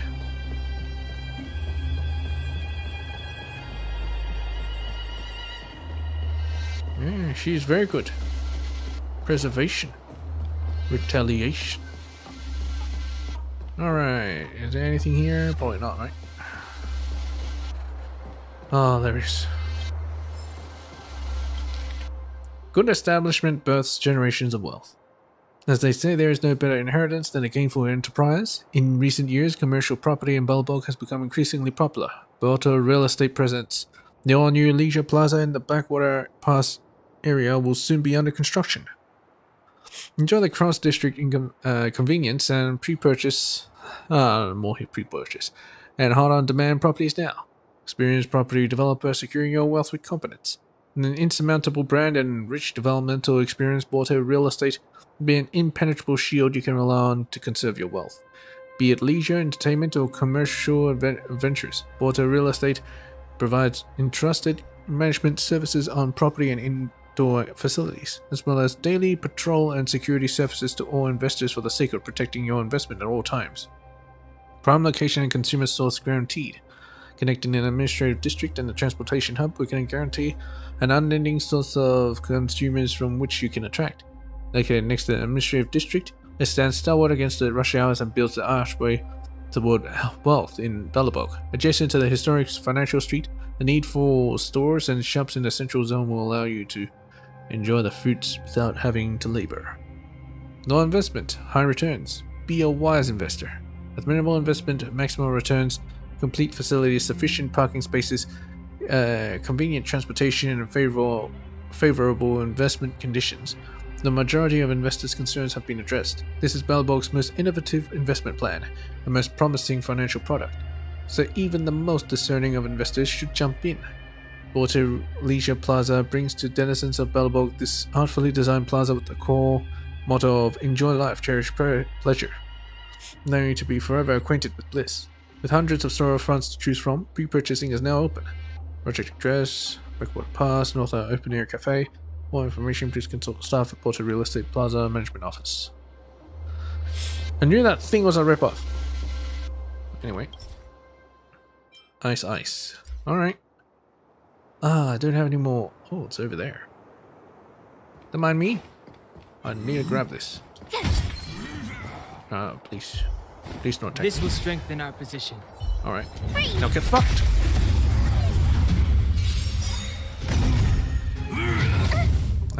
Excuse me? Did you just do that? The truth of life and death, revealed in an instant. Oh, he's not actually weak to that.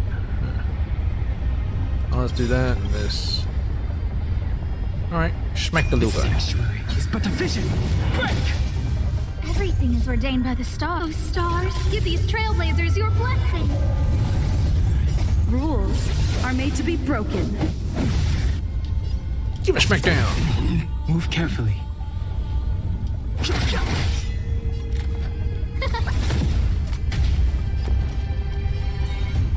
I guess to yourself. Here! Let's make it quick. Fighting is meaningless. Huh?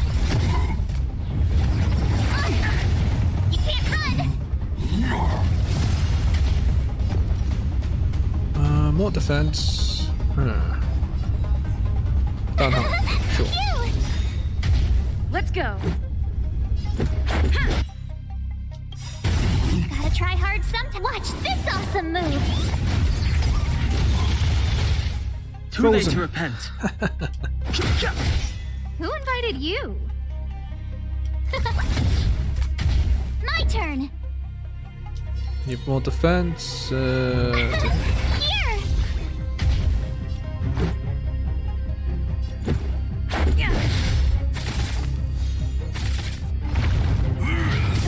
Try that again. Try it again. Rules are made to be broken.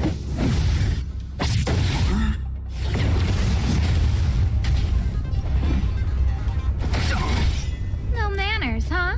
Huh?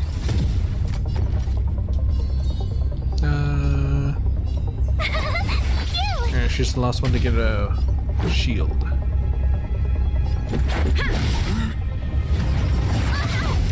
You can't run!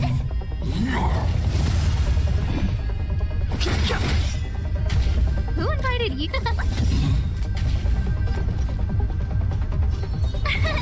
Here! Protect yourself. Gotta try hard sometime. Watch this awesome move! Let's make it quick. Get fucked. Alright. Now we can grab some treasure. Ah, shiny! Ooh, sparkly! Ah, shiny! Ooh, sparkly! Open the character menu to increase character levels. I have ascended. That's right. Now farm so many of these. Wait a minute, how much do I need? Okay, let's remove one. Okay, I need about 4k. Or 3k. Worth it. What's this? Select. Character Ascension Preview. Ah, because I got one. I can claim this. Of course, of course, of course. I'll send you to... Oh.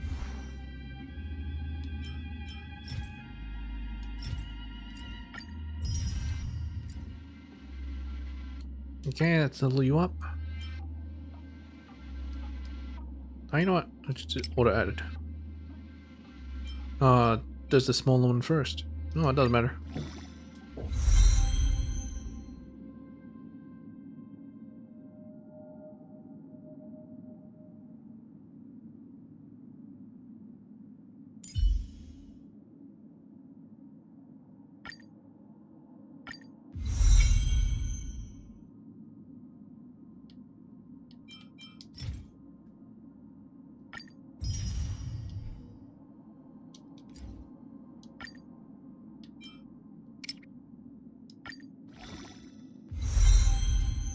I can't be bothered calculating. I think instead of Asta, I'll actually replace it with Serval. Do the same to light cones? I'm not sure because I have 3-star light cones. I might wait until I get like 4-star light cones, but don't really get a bonus from light cones. Well, not like a bonus summon or something.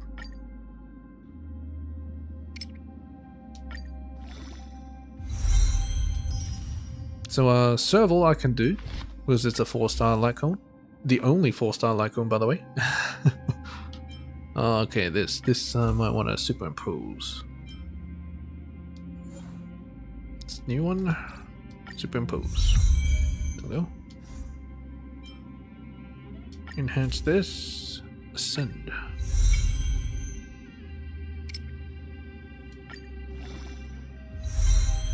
Okay, I think that's all of my materials. Yeah. So I've got to farm for those. Also, I've got to put her in the team. Asta, you're out of here. Serval, you're in.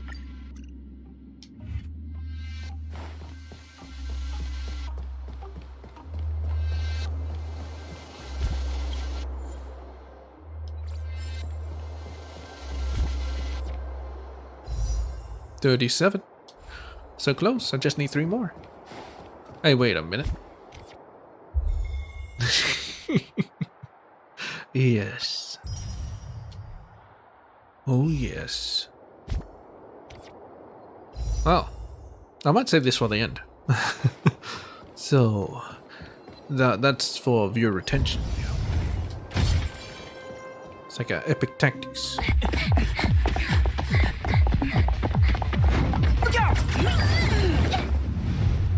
She really caught up with us. Even had time to set up an ambush. You dare underestimate me? Yes.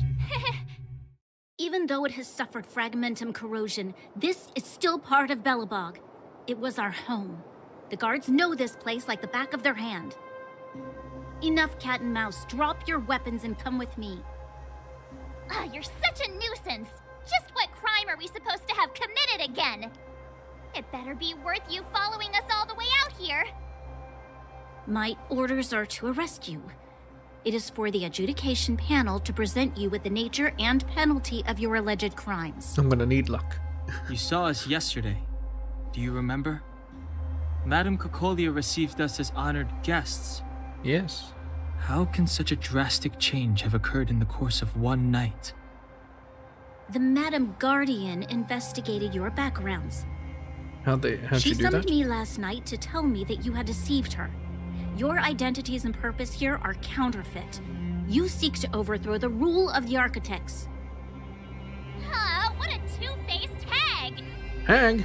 Publicly insulting the Supreme Guardian only elevates the seriousness of your crimes. Throw down your arms and surrender.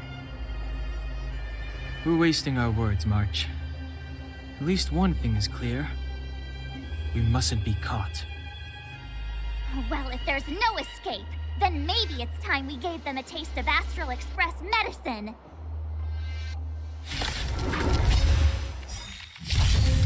Fighting is meaningless. Fighting is meaningless. Why are we fighting? Pretty good crowd today. Try blast? Sure. Keep up! Tough luck running into me!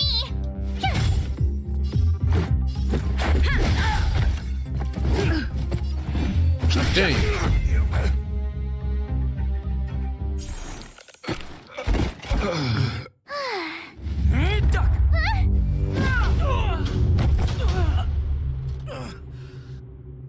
Lady Bronya. I'll handle these evildoers myself. Yeah. Why don't you cop your hand and actually just shoot the gun? Fight with me. Move carefully. They're buffing her. How dare you? Windbreaker. Pretty good crowd today. Did I just slow down? Let's get some stuff going. Holy shit. You have the worst luck running into me. Try, no. Just fuck them up. Let's go.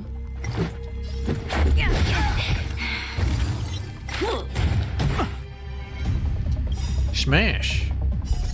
Rules are made to be broken. I don't know why it turned off my thingy, but whatever. Go away. Oh, I don't have any fire. Let's make it quick. My turn. Maybe I should have smashed. Oh, whatever. Onward. I've no interest in conflict. The truth of life and Smack death. him. The sanctuary is but a vision. Let's rock.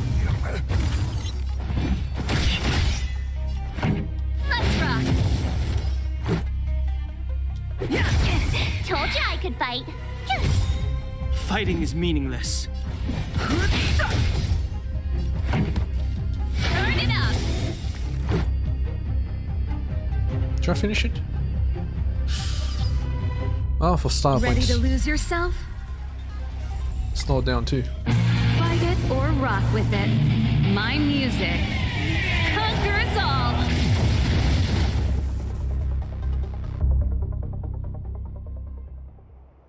Did we win?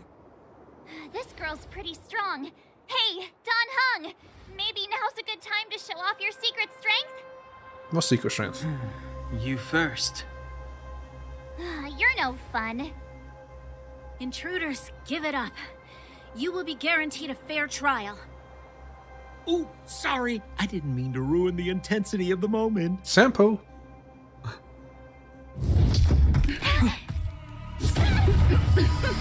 is this? I can't breathe. I have one thing to say. Sampo never lets friends who've helped him come to harm. I say what I mean, and I mean what I say. What? I love him. People suffer, sacrifice, and die because of my order. It is not death which creates them. They will be swept into the infancy of a new world. What about the Underworlders? They will lose the protection of the architects. They will see me as a tyrant. You have witnessed the world we have promised. A temporary misunderstanding for an eternity of prosperity. We will honor your decision. GLaDOS? I understand. Come on, those toys of yours aren't that dangerous. Then why hasn't she woken up yet? I think the destruction isn't lying. That they want to destroy everything to create a new world.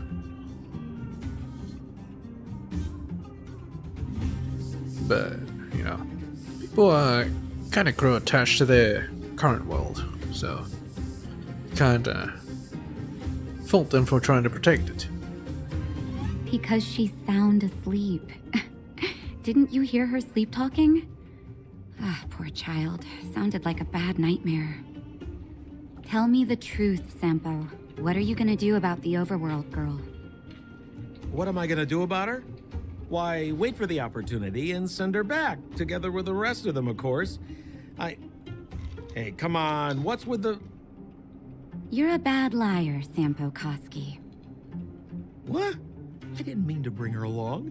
The smoke was too dense. I was in a daze. Before I knew it, I'd somehow Bronya. dragged her down here, too.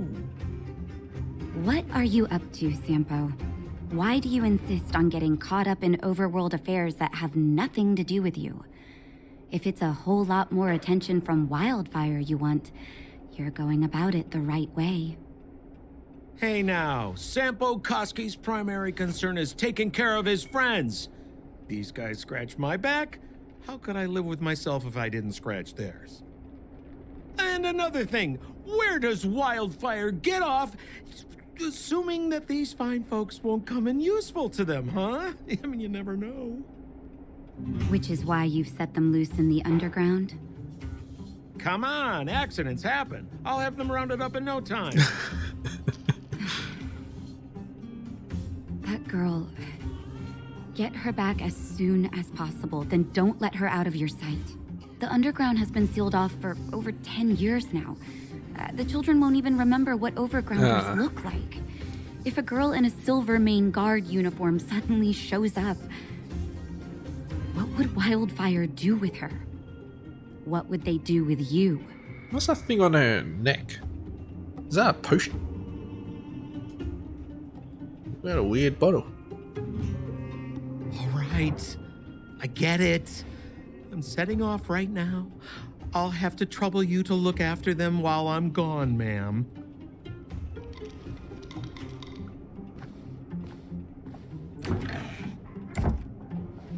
Hey, sleepyhead. Looks like you're awake.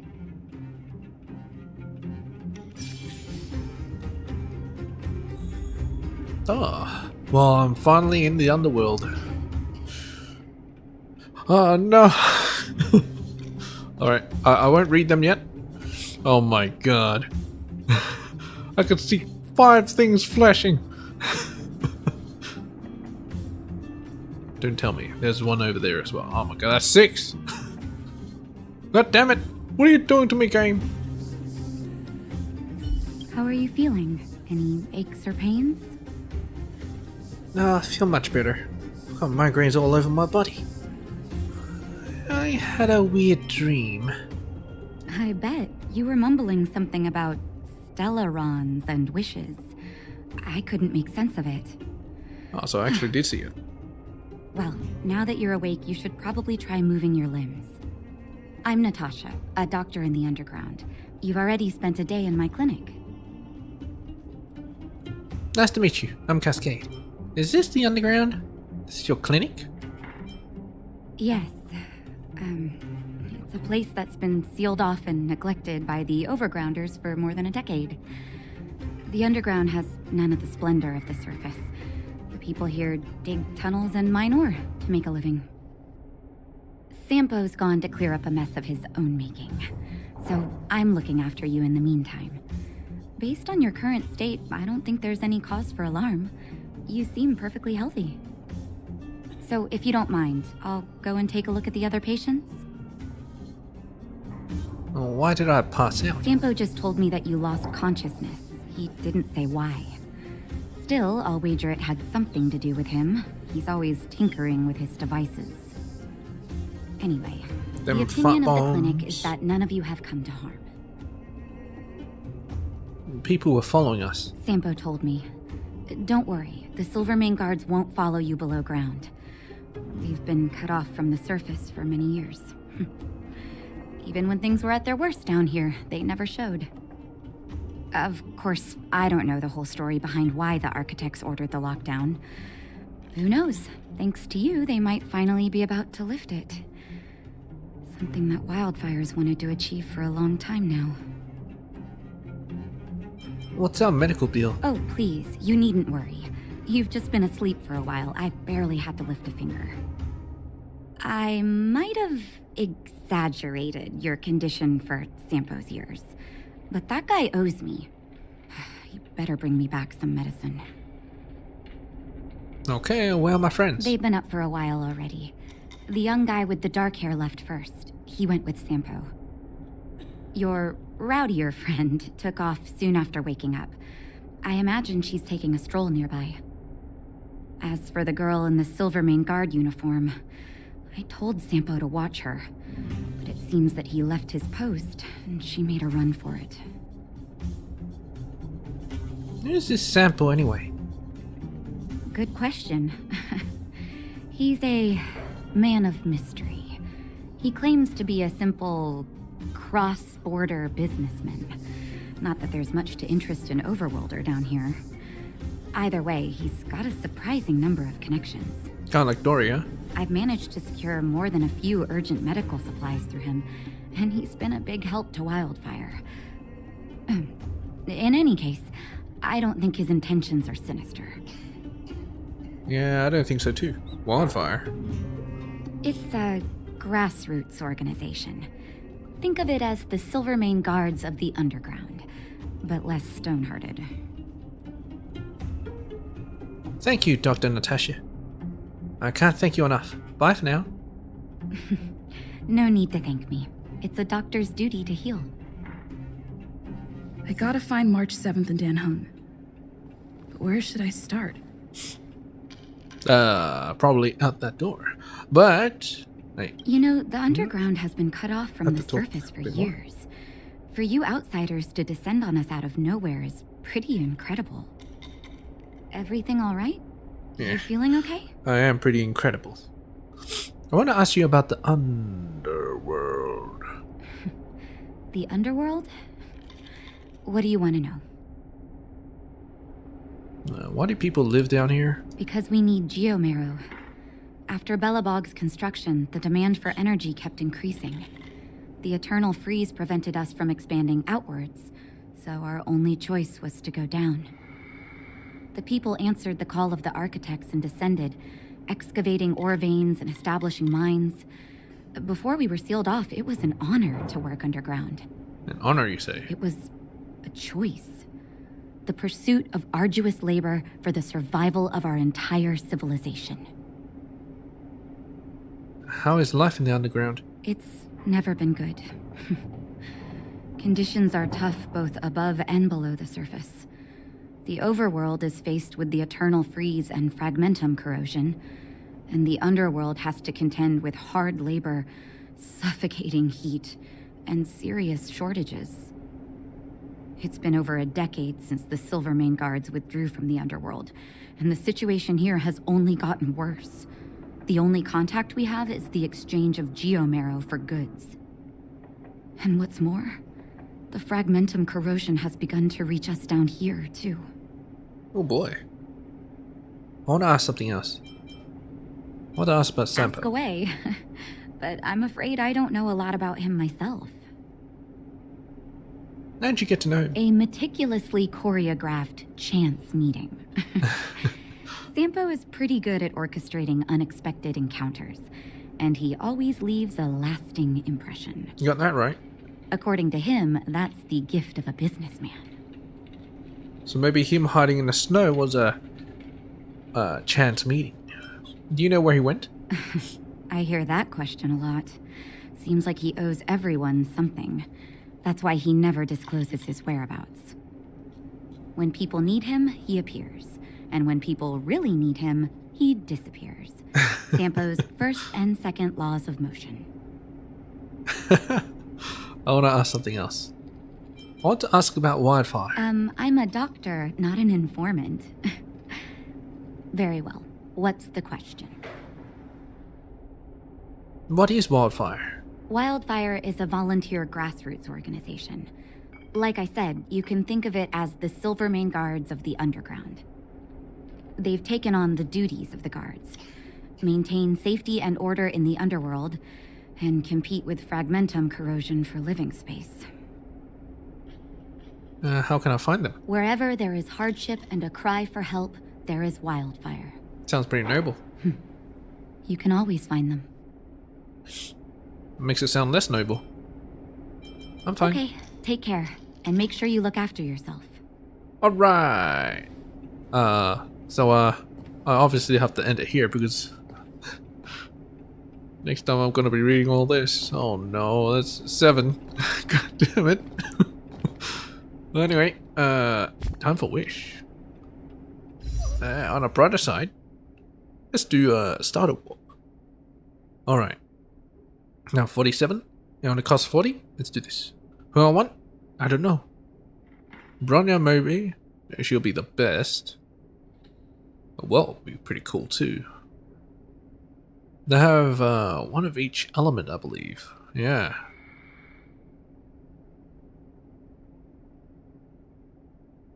Huh? I don't mind any, but Welt will be probably preferable. Himiko, very nice. Bronya, very nice. Gepard, Yanqing, Clara, Bailu. Not the only healers. Her and Natasha, so I suppose it's pretty good. But anyway. Ripples on the direct sea.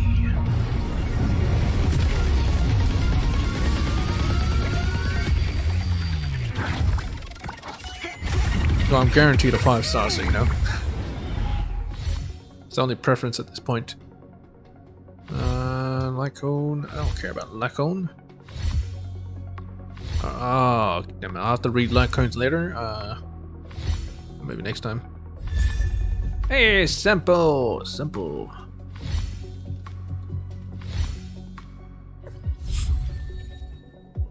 The honey Lycones.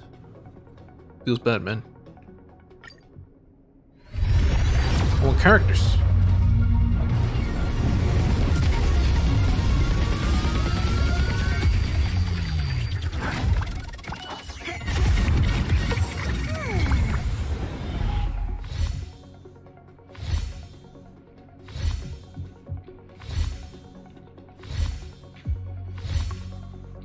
Well, at least I'm getting new stuff. Oh. Very nice. Oh no, Serval's gonna get challenged. Serval gonna get challenged.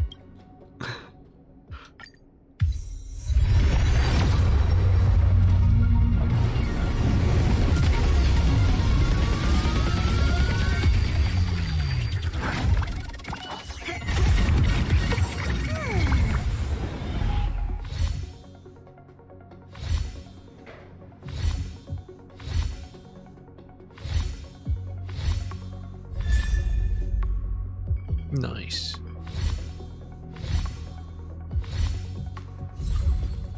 Ah, damn it. Only Lycos. Why only Lycos?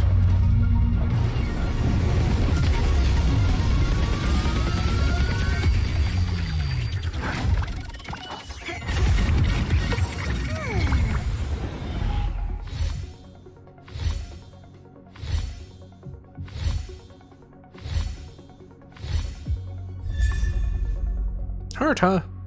What are you doing here?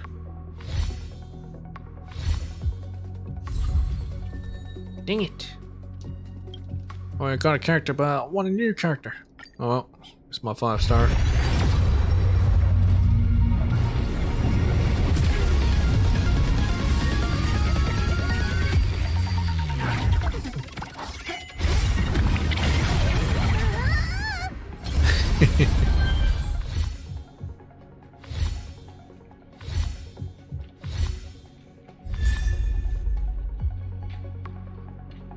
Okay.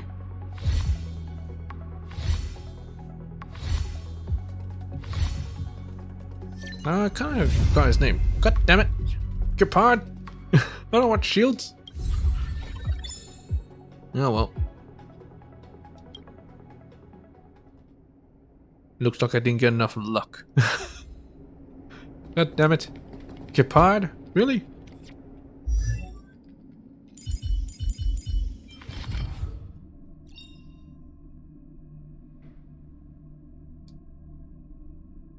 Yeah, it's activated.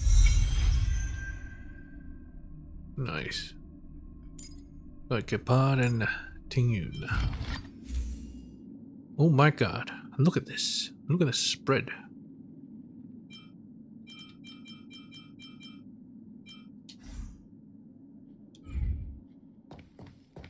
Well, yeah. Alright. Guess I'll catch you guys next time. Hopefully, my roles in Jing Yuan's banner, if I even have enough, will be guaranteed to be Jing Yuan. Anyway, Peach. Oh yeah, gotta check my achievements.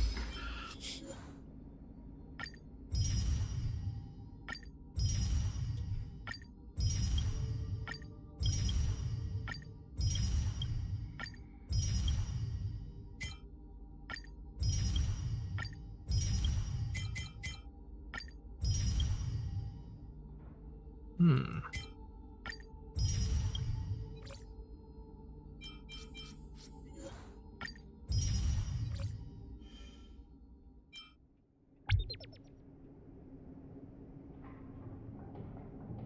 yeah, gotta talk to Pom Pom on the train. Alright, I'll do that. Get my rank up rewards. Alright, Peach, Peach, Peach.